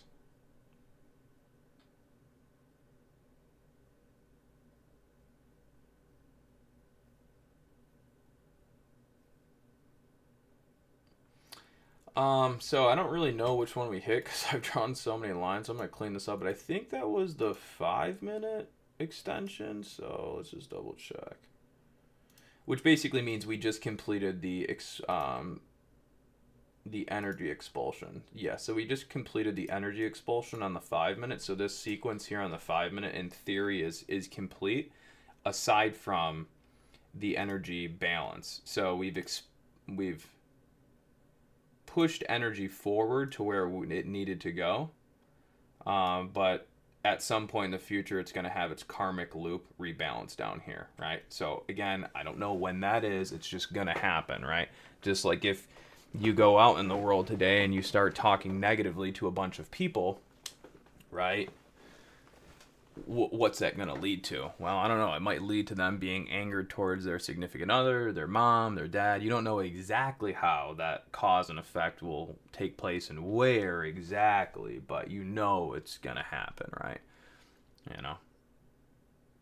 So keep that in mind, right? So that's what we're talking about, like the karmic loop thing. Like karma is not a reward or punishment on behalf of you specifically. It's just the ebb and flow and energy balancing of the universe. Obviously, all energy cannot be destroyed. It can only be transferred, right? So in this sense, everyone that's getting long this market right here and here and here, unfortunately, they're going to be caught in this 5-minute 618 karmic loop that has yet to rebalance itself. So when the universe goes, this little bugger, this 5-minute was talking bad, and so we're going to come back and we're going to punish that 5-minute right there. Everyone above that gets caught in that karmic cycle down. The worst of them being the people that bought the highest, right? You know what I mean? I'm in the Eastern time zone, so same thing as the New York stock market. So for me, it's gonna be like 11. It's like lunch, noon, lunch, whatever, you know. So let's go on. So that's the 5-minute, but we also have, I think it was a 15-minute. I think there's a 15. I have to double check. Hold on. Let's do this real quick. And we got a 15-minute here. So if we look at the 15-minute, the 15-minute as well is arguably going to the 161 here. So again, it's one of those things. I wish I could always be like, oh, it's for sure doing this, but you know, I can't always say things like that. I can for sure tell you when something's in a buy signal, right? Maybe at some point I can give you guarantees on all this stuff at a later date and time. But anyways, we have energy efficiency push towards the price of 670.27 and or arguably, you see this down here, 618 unhit. So that would be energy balance on this 15-minute. So if you take the 15-minute and its market in itself, this 15-minute market right now theoretically has two options for energy efficiency in the markets, which is either going to be 161 up or it's going to be pull back to reset and rebalance harmony of this move, and that's the 618. So obviously when we think like that, what do we see? We see we have a 15-minute energy. Is that true? Yeah, it is. Yeah, so we have a 15-minute energy imbalance to the downside, right? And then you also have a 5-minute. Yeah, you have a 5-minute, and then you got a 1-minute too. So we'll map all those off again now that I know they're still kind of open and whatnot. So let's do this real quick. Go from the 1 to the 5. So we got 1 here. So I'm going to make this yellow, I think, because green is kind of, it's tricky because green is that color. Well, that's just dumb. Why would I do a box? That's kind of pointless. Might as well just do a horizontal. But I mean, you don't even need it because it's already there. It's just me mapping it off for you. That's pointless. I don't even know why I'm doing that. So I got that one there. Oh, well, I guess it depends if I'm changing time frames too. But either way, I'm just going to map it like a day. I'm just going to change the 5-minute color here.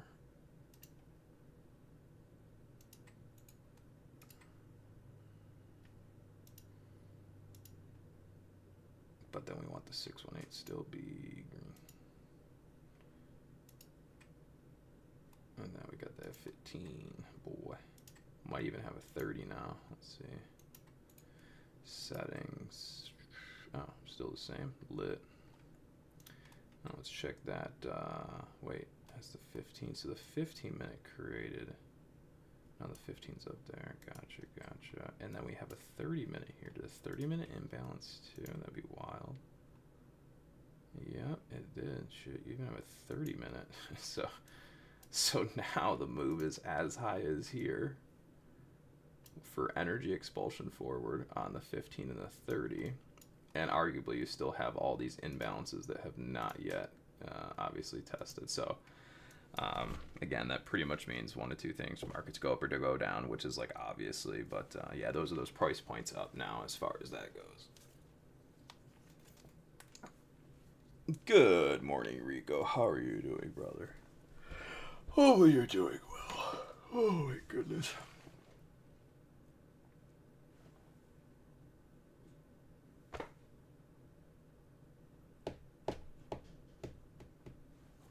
Oh, I'll be right back.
Okay, we are back here, ladies and gentlemen, everyone.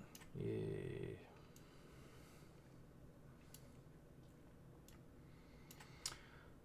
Oh.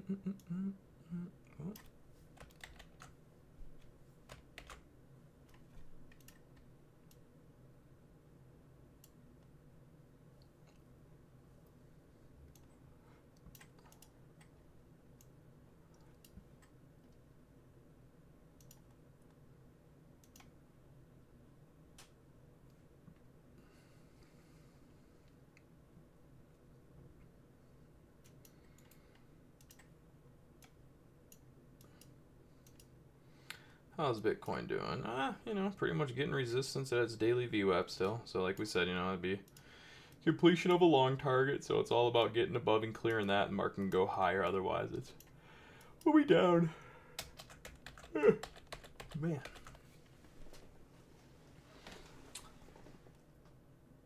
No, or yeah, yours. Like I was like, man, like there's no way my 12 o'clock is in 5 minutes.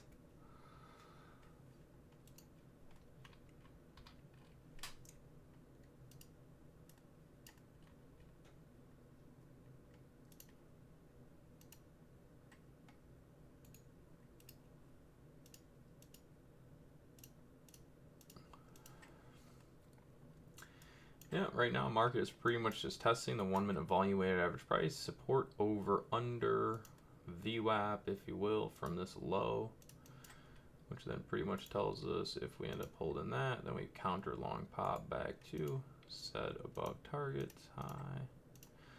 Did that guy, and then this one is right there. So that makes this the counter 1 minute long target. And if we look in here on this 1 minute, we have a 61.8 retrace. So if we can't reclaim the 61.8, go to the top, we're going to end up usually shaking down. So then that would be the 1 minute destination. So pretty much acceptance over a 618, assuming market will go right just like that, right there. Too easy. Oh shit, man, this is gonna be killer. This is gonna be way too much fun. I know that's a lot to take in. You're probably looking at all these lines like, what in the hell's going on, right? I don't blame you. We're just tracking fib, tracking volume, tracking SM. Yay. Oh my goodness. All right, so we've reset the 1 minute volume weighted average price.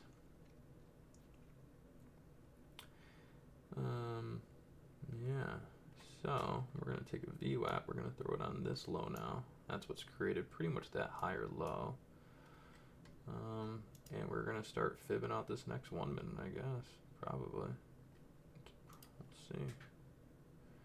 And if we end up, then I can take off that 1 minute. It depends. It just depends. Has any of this made sense to you guys today?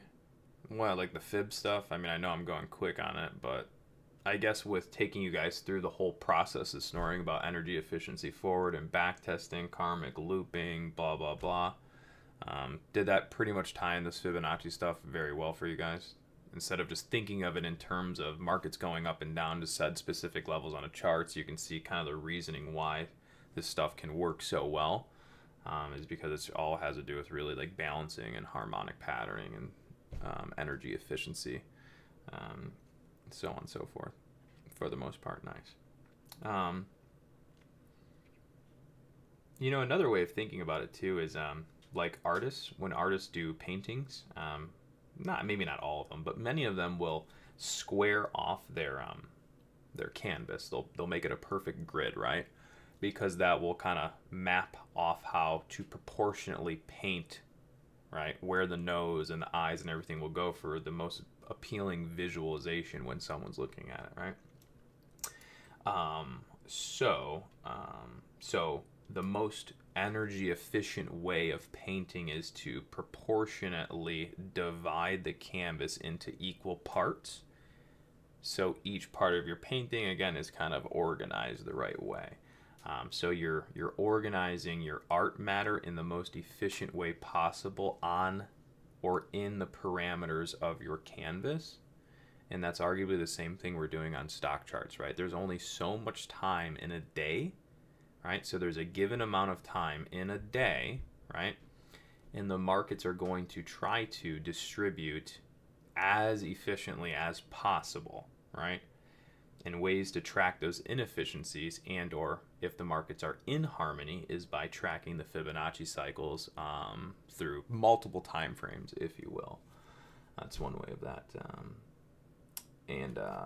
Yeah, you can even look at time cycles. That's something else I'm doing too. So let's just kind of, I'm going to do some of this stuff for fun. So this is about how you can project not only Fibonacci retracement and extension, but also an idea of, say, like timing of a target hit, if you will. Still learning a little bit more about this, so take some of this with a little bit of a grain of salt. But so if this is the one, I wonder if you can even do it on, you might not be able, oh no, you could, yeah, because it would go from the next. All right, yeah, so this would be like this. All right, so that didn't make, that's kind of, let me zoom in here. Again, I don't really have to say a whole lot at this point. We're just riding the market up along, guys. Like, as far as like swings go, like I'm just holding some UPRO. I bought some UPRO last Friday before the close. Bought a little bit more this morning. Sold some on the way up, and now I'm just kind of holding some runners. And now I can just go for as long as it wants. You know, if it stays up for a week and a half, great. If it goes down into a sell signal tomorrow, whatever. Close out the rest and just reevaluate for the next buy signal. So either way, what I'm basically getting at is this 1 minute candle, it's impulsive up. We're running a Fibonacci extension to the upside, which pretty much says what? Basically, the market has to do what? Pull back to 1618, or it's going to have to go up to 161. Like, there's no other option, right?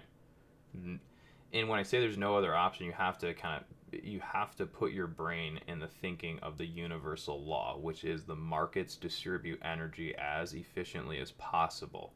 And the way that the universe does that in plants, human cells, galaxies, Milky Ways, seashells, sunflowers, you name it, it does that energy efficiency via Fibonacci mathematics. Okay?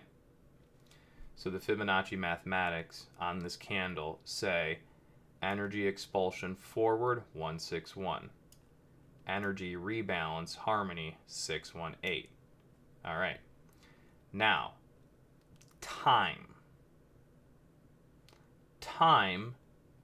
and it down here it says 5. In between 5 to 8 is what we say is 161 to 261 in time. So just like this is a 161 price extension, this number, well, it's kind of blocked off right now, but I'll circle it.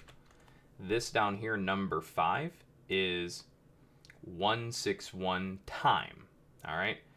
These right here, like 1, 2, 3 would be like your like 7, 8, 6, et cetera, et cetera, et cetera, 6, 8, 1, 8 in time, right? So pretty much the simplest way I could explain this is you pull a fib retracement high to low, that kind of gives you your retracement targets.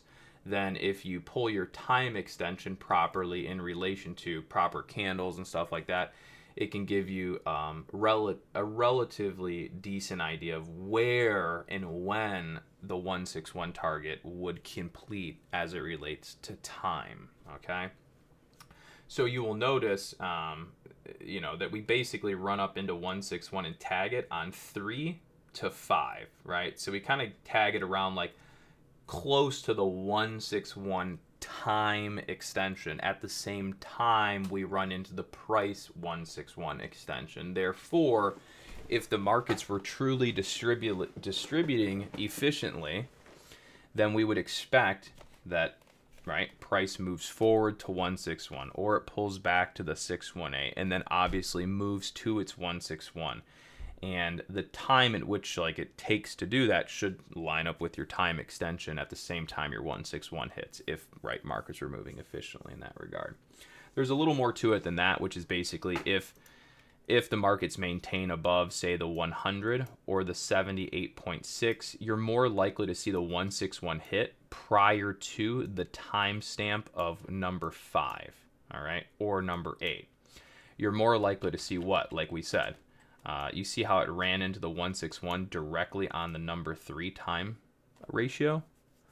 Again, that's more likely to happen. You're more likely to hit 161 targets up when targets up in the 1, 2, or 3 time extension if the markets fail to retrace. If the markets retrace the 61.8s, right? So if the market instead did not just hold up and go to 1618, but instead held, then pulled to 618, then you'd be more likely to see the 161 completion on the number 5 time, which is the 1618. That's a lot to take in. But long story short, you're just adding time Fibonacci on top of price Fibonacci. And generally the 161 target will hit right around the number 5 line, especially if the pullback happens first to the 161. You're more likely to hit 161 price targets prior to time number 5 if there's no retrace to the 161, meaning we're essentially moving energy faster forward, right? So we're going to get price targets above faster as opposed to us going down first, then up. If we go down first, then up should take more time, right? If we basically just go up, should take less time, okay? And you can get a gauge from that based off of the retracement, right? If we're not retracing, you can expect forward push faster. If you retrace, longer, etc. And that's how that works, guys. So yeah, I'm sure they're talking about that on CNBC today. Most definitely. All right, so did we go up and just get our next target? Hopefully, which I don't even think I have on the screen right now, but doesn't matter. It'll take 2 seconds. So let's see. Bing, bang, boom. I think we just got the 30-minute, or it's the 15. All right, so we're probably getting the 15. Or wait. Oh, I have so much stuff on there. I can't see the low. I was like dragging it way low. There we go. So there's that. So we must be doing the 15. Not even. Or wait, my fib's wrong. That's why. Yep, so we're doing the 15 minutes. So we just completed the expulsion of energy forward on the 15-minute chart. 15-minute chart's still unbalanced, but like we said before, right? Markets have to pull to 618 or they got to go forward, right? So again, either we're going to pass along the energy forward or we're going to bring the energy back, right? If I punch you, I'm giving energy forward. Now there could be a repercussion of the 61.8% retracement in the form of a punch to the face back, right? He's going to take my punch. Is he going to get all built up with energy, or he's going to get knocked out? One of the two, you never know. You know, I've been pumping weights lately. He's a strong boy. Or he's going to be like, actually, I'm going to punch you now, right? So that would be the 61.8% return of equal energy punched in the face, right? So right now, we just delivered a punch, right? We just delivered a punch on the 15-minute all the way to the 61.8, right? And now you can see kind of that first tag reaction of the, so like, look at, right? So this 15-minute long just completed. So what's happening at the 15-minute long target? You're getting a profit take pullback, right? See what I'm saying? Oh, I almost feel like a silly goose for not being on top of all this so much sooner. But, you know, like I said, everyone's got their learning curve, and I could only go as fast as I could go. But anyway, so that's fun. But yeah, so let's track the 15-minute, right? Because what did we say about time? So now that we did the time on, or the extension, right? Let's see, well, how much of what Connor said is true, right? So what did we say? If you don't retrace the 61.8 and you move forward faster, you're most likely to complete the 1618 target price within like the 1, 2, or 3 timeline. Not really 1. It doesn't usually happen around 1. It'll be like 2, 3, or maybe in between 3 and 5, right? But it probably wouldn't be 5. We'll see. I don't, you know, everything's not perfect, right? Markets aren't perfect, but if you follow that as a general outline, then we should be fairly correct. So we'll run the time cycle on this one now, but I'm actually going to have to do it. Well, no, hold on. Let's see. So we'll run the time cycle here. So it's got to be high. It's got to be, oh, and that's another thing with time. See, Fibonacci extensions, and you're measuring price high to low, but time extension, you're measuring from start time to end time. So it's not like high to low of candle. It's really the start to end of time as it relates to that candle. Right, so if we go into this one here, all right, so let me just make sure this is accurate. So this would be the 15-minute candle for the day. So it should end at 9:45. So that would be it. So the completion, and that's another thing I'm still learning. I guess it really won't matter too much, but whether it's really the 15-minute or is it the next one? Because really, if you're measuring this, I mean, theoretically, you've measured 15 minutes, but then it's not the end. So it's really like maybe the next candle. So I haven't really decided that one for myself, but I guess it's not a big deal by one candle, right? I mean, look at how much the time cycle is moving. It's not too dramatic, but so we'll look at both. So if we go exactly to the 15-minute candle there on the 1 minute, the time cycle would say that we should be completing the 161 at, and now we almost pulled back the 15-minute there. So it does kind of make sense. But you can see, right, here's number 3. Here's number 5, right? Now, the 15-minute did not actually hit the 1618. We shied it, right? And we've moved now to the 1618, and we've completed that 15-minute 1618 price destination in between 3 and 5, which is basically called this one 1618, right? So at the same time you hit 1618 price target, you're completing right around the 1618 timeline. I know, crazy, right? You found this on CNBC, almost guarantee it. All right, so that's how you use time cycle on top of Fibonacci as well. It's not going to be a perfect system. I've back tested this stuff. It's just kind of one of those extra things. If you want to watch, feel free. But you know, if you're like sitting in a train, like, oh man, like, should I be holding? Should I not? Should I be holding? Well, it's like, if you're going for the 15-minute forward-looking energy expansion, then yeah, you're looking somewhere in this time window, because this started at like 9:45, right? This sort of time cycle started at 9:45. We completed at 10:28. So you could have estimated that arguably we'll hit somewhere around the 10:15 to 10:45 window, starting at the 9:45 window. So anywhere from, let's say, like 22 minutes to an hour, you're going to have to wait in that trade, right? So now you can start getting a sort of a realistic expectation of your hold times for such a play, right? So I hope that helps. Hope you guys are learning with the retrace. So basically what now? I mean, you have the 30-minute, which has a move up to $670.81. Or, right, it's got a reset balance to 668, right? And if you look at this candle we just created, right, if we measure this one, we just hit the 61.8, should. Ooh, is that a shy? I could be off by a bit. Let's see. I'm off by a little bit, so that might clear that. Nope. So this 61.8 is actually still open, so I wonder if that was a scam pop-up. We're going to lower it down, but we'll see. So that's another situation where we just got, let's see, hold on. I'm going to measure the time on this now.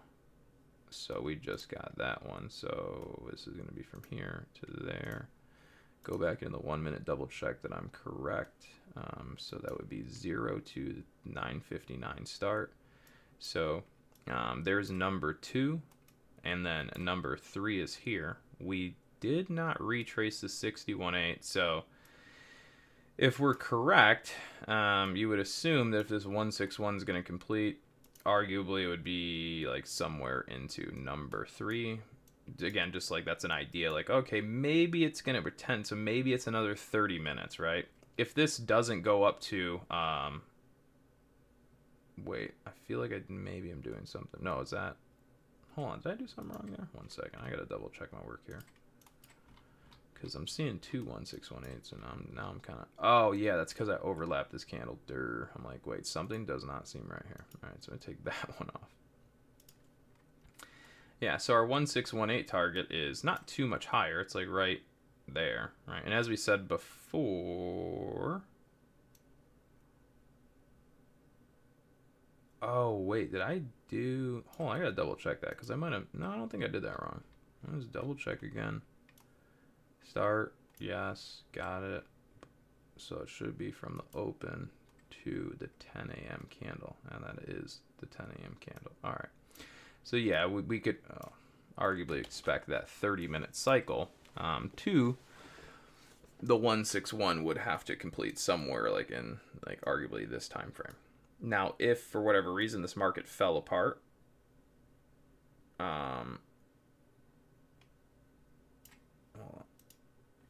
and test the 61.8, which is all the way. Why does it just not seem right? But I guess it is. Yeah, the 10 a.m. right there. I love that.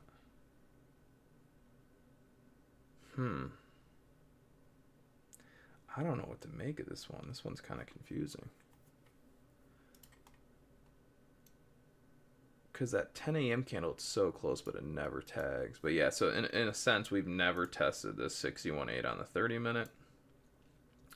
So that basically says we're running up to this 161 or, failure to there, blah, blah, blah. But again, like I said, we're on the long side of the market today. So I'm less optimistic of pullbacks and I'm more optimistic of markets going up personally. So nonetheless, we would expect this 1618 arguably to hit somewhere in between this 2 to 3 window. And that's obviously about 30 minutes. I guess that makes sense because we're on 30-minute candles, so maybe I just learned something new there. So each cycle is going to be 30 minutes because it's 30 minutes. Duh, makes sense. That makes a lot. Well, no, that's not true.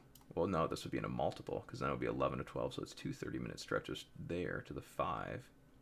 So yeah, let me rephrase this. So in the event, right, we did not go to 161 in the 2 to 3 time cycle, and the market's like, actually, I'm going to go down, and it recycled the 30-minute, right?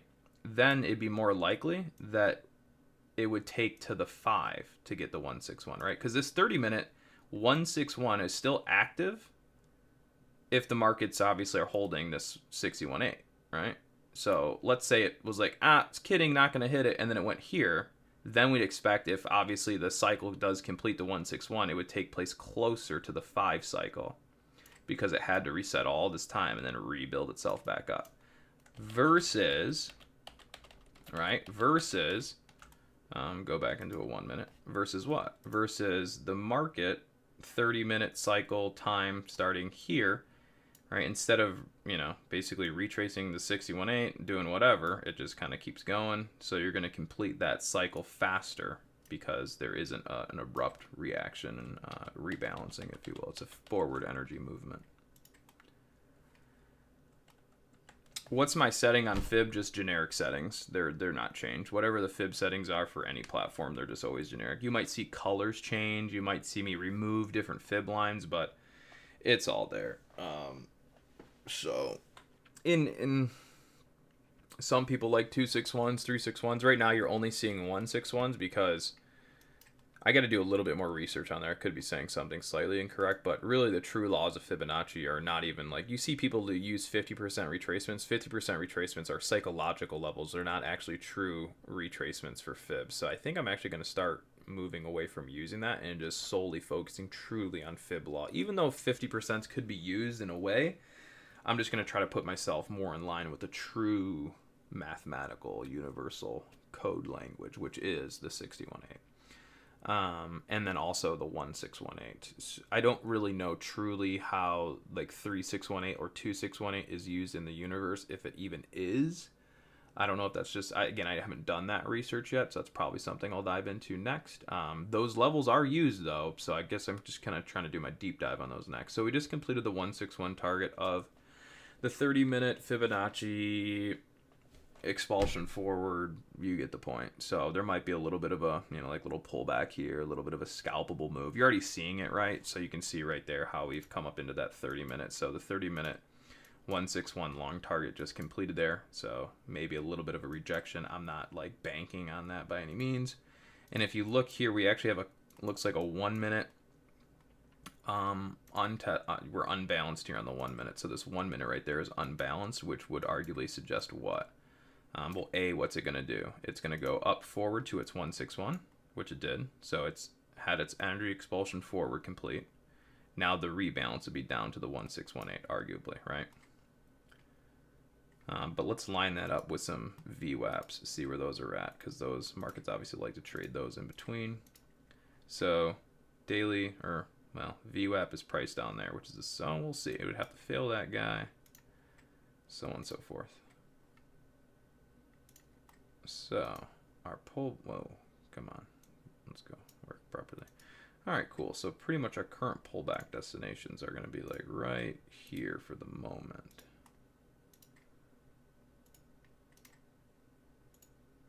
All right.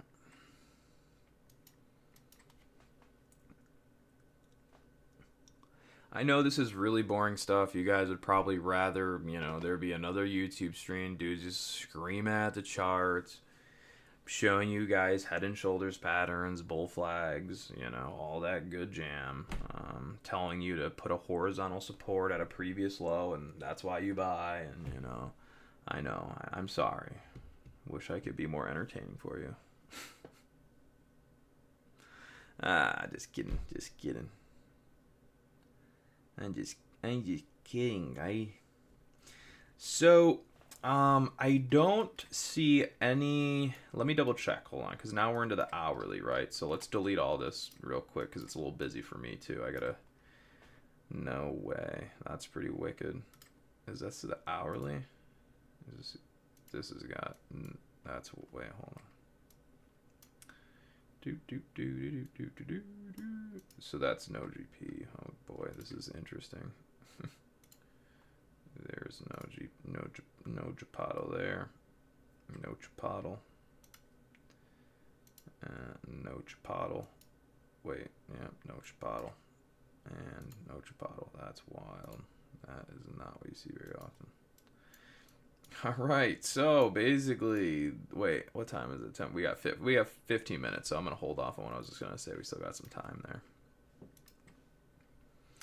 That is wicked.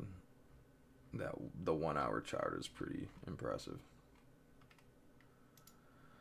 No, what's crazy is the market's going up, guys. Like, literally, who would have thought? So, real quick, what do you guys think? Hold on, let me go to the economic calendar. What was our economic calendar today on Monday? Do we have anything? Again, I didn't even watch. I had no idea if there was any news today or any economic data. That's another thing, guys. I looked at zero news. I read zero economic data. I did not look at anything Trump tweeted, anything CNBC said, any news, and still, what do we say? Markets will go up, and we're gonna stay long, and then we put all these random Fibonacci's and told you where things would go before they went there. All without looking at one single piece of news or reading any economic data, if there even was some. Crazy. Yep. Market watch. Economic calendar. Let's see. Monday. U.S. leading economic indicators. All right, cool. What's the leading economic indicator? Boiler Room Network? Probably. No, I'm just kidding. So, yeah, markets are going up. I have no clue what's being said. I don't know. They're just going up. So, we can only imagine what, guys? We can only imagine that. We can only imagine what? What's the news going to say today? Maybe the economic leading indicators from that was whatever at 10 a.m. That's why the market's going up. What else could it possibly be? What were we, was it the bank? So last week the market was down and they blamed it on the bank's earnings. So maybe now that the market's up, they would say something like the market shakes off bank earnings. Then again, since I literally read no news or anything, I kind of miss what they're talking about. So I don't know if there's Fed speaks over the weekend or what, or or whatever. But basically, it's going to be something of those lines. The markets are up because markets are shaking off bank earnings. Markets are up because whatever silly reason we're going to try to sell to the public, because we can't just tell the public that the largest globally traded stock market in the world, for the most part, just operates around one simple moving average. Well, it operates along a lot of them, but you could dial it down to just one and then pretty much be on the right side of the market every single day. Regardless if you're trading or not, your bias will almost always be correct. Because why? Because that's just how the algorithms work. If the market's positive, it's more likely to go up. If it's negative, it's more likely to go down. As a result, CNBC will tell you it's China's fault, or it's Trump's fault, or whatever. But the last thing they'll do is tell you, well, if you just follow one SMA, you'll pretty much know when things go up or down. And then you'll pretty much know when we're going to tell you things are bad or good or whatever, right? So let's just for fun, like we normally do, let's bring up Google, the internet matrix, and see what they're trying to program the public with. So stock market news today. Here we go. Stock market today down, S&P rise amid trade war lull. Stock market rise to start week on hopes strong earnings are ahead. Shutdown will end. Stock market Dow, NASDAQ jump amid trade war lull. Oh, it's the same thing as, okay, Jim Cramp. Who cares about Jim? Dude's terrible. Actually, he's not terrible. He's just fine. I don't want to project that energy onto Jim. Jim, I pray for you, brother, that your stock picks become even better. And then you can stop slaughtering the retail public with your ideas. Lord guide him. Thank you. Amen. Stocks rise to start the week on hope strong earnings are ahead. Shutdown will end. So basically, the markets and earnings and the shutdown's gonna end. But last week it was China was going to come over here and steal all my lunch money. And then actually, it wasn't China anymore, and now it was the banks, and their earnings are so bad that the market's gonna implode. And now we're back to all-time high. Are we at all-time highs? Did we get to new all-time highs? Is that what happened today? I don't even know. No. We're almost back to all-time highs, whatever. And now all of a sudden the news is, what did they say? Oh, there's optimism, earnings, the government's not going to shut down for forever. Like, yeah, if you honestly thought the government was going to stay down forever and not keep taking all of your hard-earned money for the rest of your life until you die, then you're silly. Like, what do you think was going to happen? A corporation that makes $4.5 trillion a year was just going to be like, actually, you know what? We don't want to collect $4.5 trillion anymore. Actually, we're good. We've made enough. I'm like, obviously not. Who would do that? That's silly.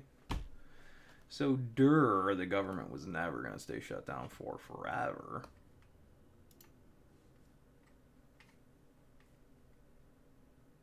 So, yeah, that's how we predict the news before it happens to. Alrighty, what do we have next? So, what time is it? 10:51. So we've still got another 9 minutes to go here. Yeah, Maddie. So, are you good to hop on a meeting in, let's say, a little after 11 or so? Just message me on Discord. I'll shoot you a Zoom link or something.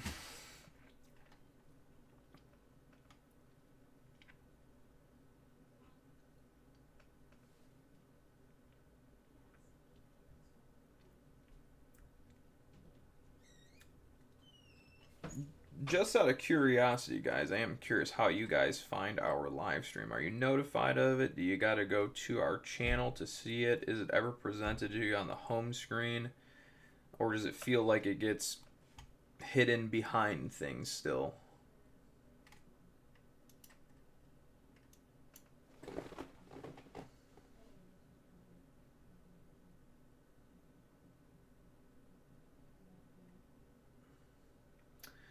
The market is pumping. It is absolutely pumping. What about Bitcoin? Bitcoin kind of making its way back up.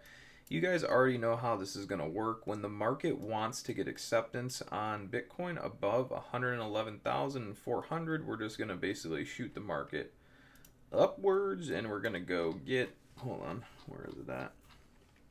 All right, I don't want to say we're for sure just going to go rally up, but basically if we can start clearing house over 112,000 or so, then we're pretty much going to be looking up to as far as 116. All right, that's good. I'm happy. I know. It's like, again, they said it's going to take, like 3 to 6 months. So it's like, I'm just, got that little superstition to me based off what happened to our last channel, just randomly. I have no idea what happened there. All of a sudden, streams went away. This is weird.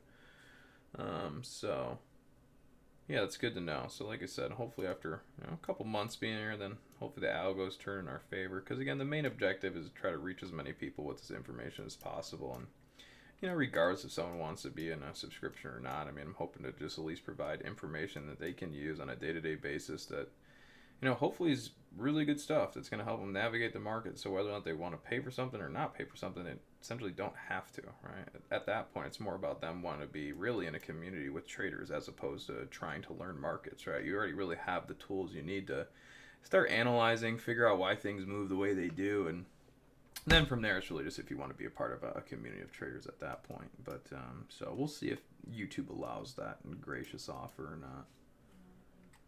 So yeah, message on Discord. That'd be great. 10:54 and the market is going up. I mean, thank gosh I tuned into Ricky Gutierrez's stream this morning, or else I would just had no idea what was going to go on. Thank you, Ricky. We love you, baby. Ah, that's condescending. That's negative energy. Darn it. It's so challenging to keep your mind healthy in all aspects when it's so... man, you see what I'm saying? Like, you see how hard... Like, see how quickly you can slip, you know? You call it the unchecked energy without checking yourself, right? You could be doing that all day, unknowingly. Like, just that subtle little... Because it was a subtle little jab at the boy, Ricky. And I have no hard feelings towards him, but it's kind of used as a joke. But it's like... You know why? There's no benefit of doing that. That's just like my own shortcomings projecting outwards a bit, if you will. So that's just not a proper thing to do to anyone or yourself.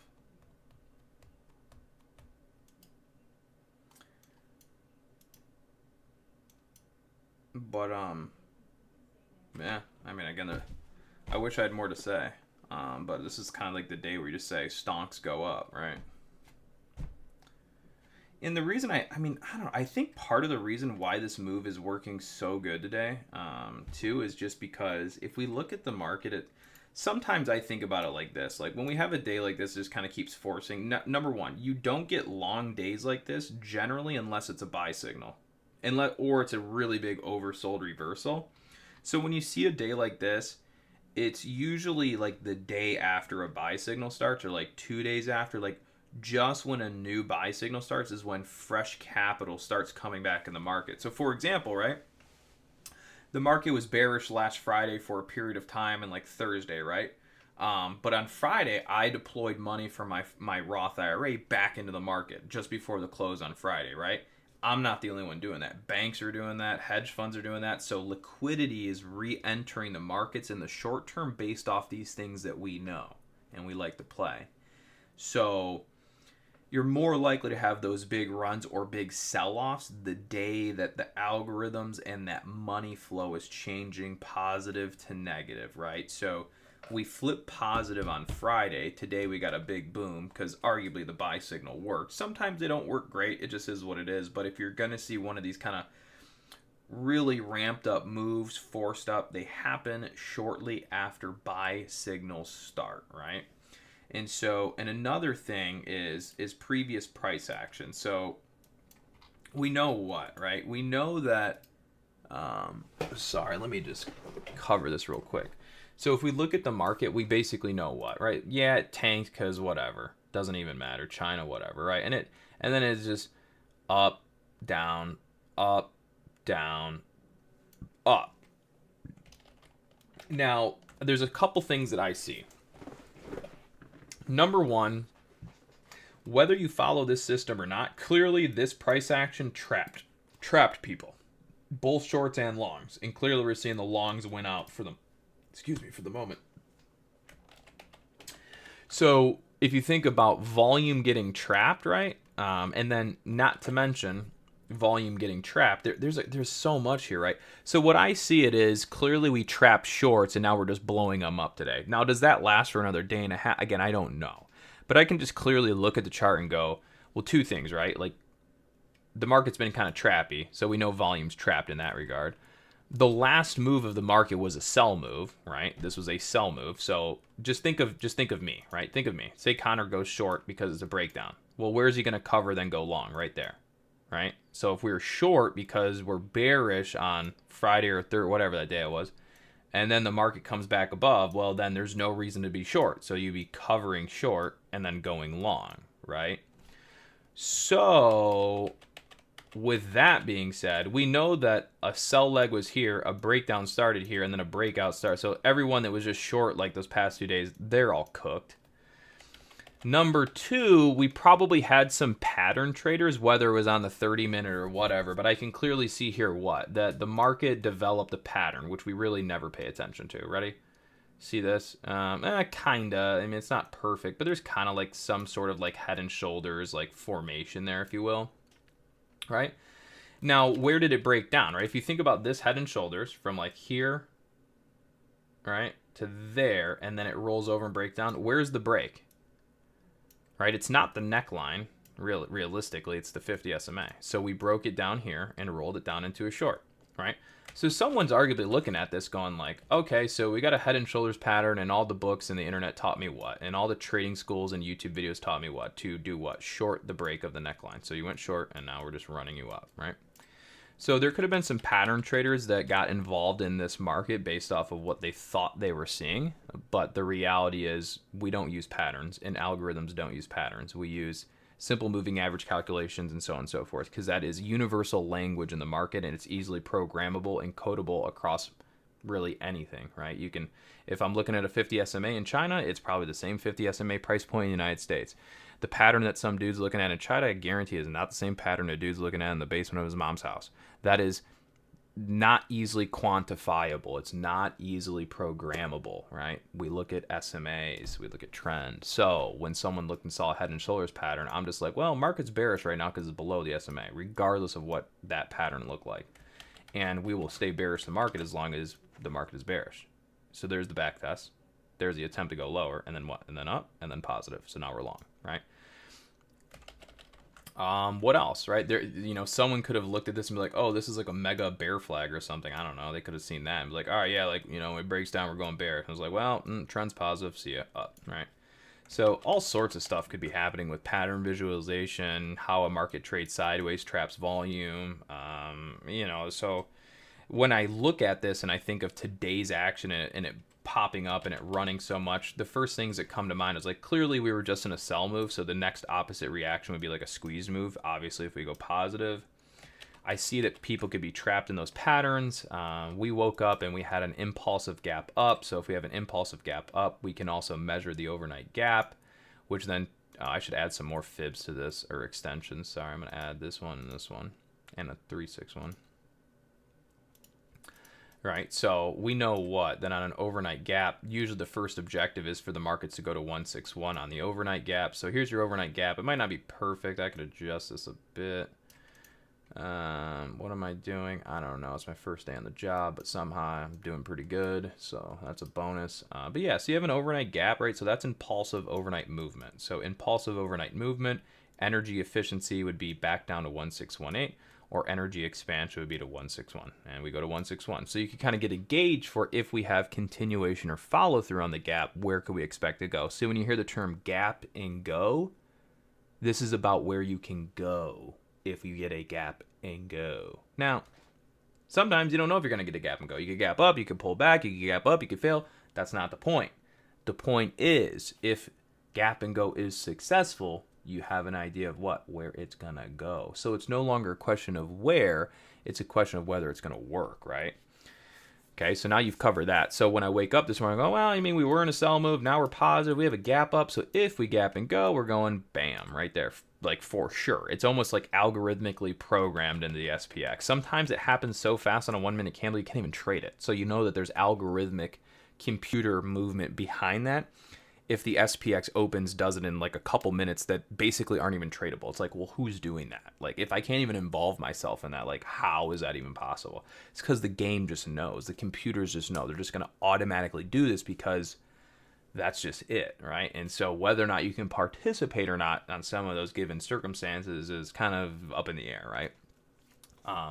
So you open up with the gap. We got a gap up, so arguably we got a gap and go. We just turned positive. All right, cool. And then all the other stuff we did in between, which was what? It was like, okay, well, the 1 minute, you have expulsion forward, all these things. So we just kind of overlaid on top of that 1, 5 minute, 15 minute, 30 minute different Fibonacci tactics to map out, movements on the way up. Because why? Because we're in a buy signal. So we're generally going to be looking at what? Opportunities up until proven otherwise, right? So we're not looking bearish because the trend's positive. So I'm not going to be throwing on bearish Fibonacci because that doesn't really make sense, right?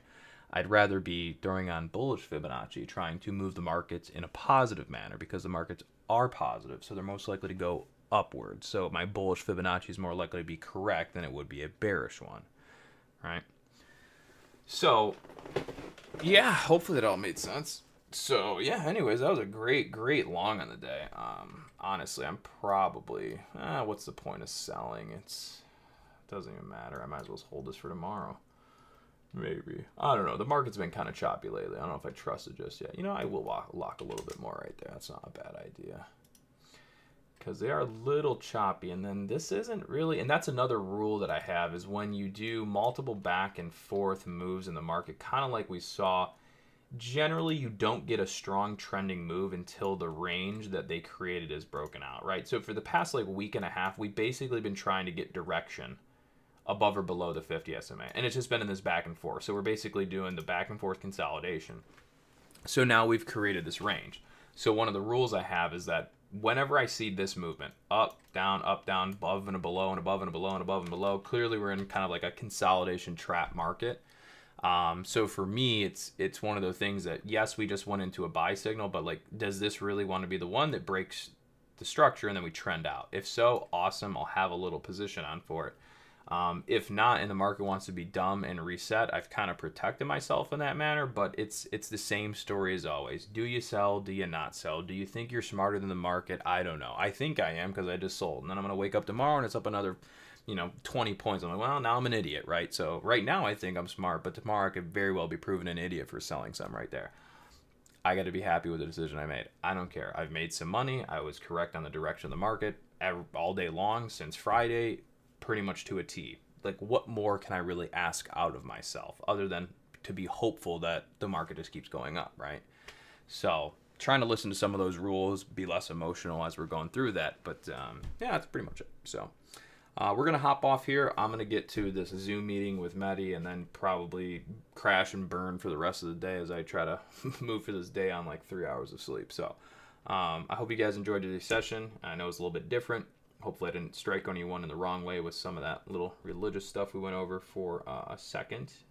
But actually, I hope I did strike the right chord. And if I struck the wrong one, you should figure out why it feels wrong. But anyways, I will catch you guys back.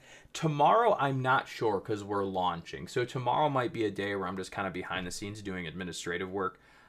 So I might stream, and if I do stream, just expect it's not going to be so interactive because I'll just be doing stuff behind the scenes. I'll still try to overlay stuff and give you some updates, but it's going to be kind of an administrative day, which I don't know. Maybe it goes really easy and smooth, and I'm just, adding, worry or thought for no reason right now. So I'll catch you guys back probably tomorrow morning, but we'll see how that all develops.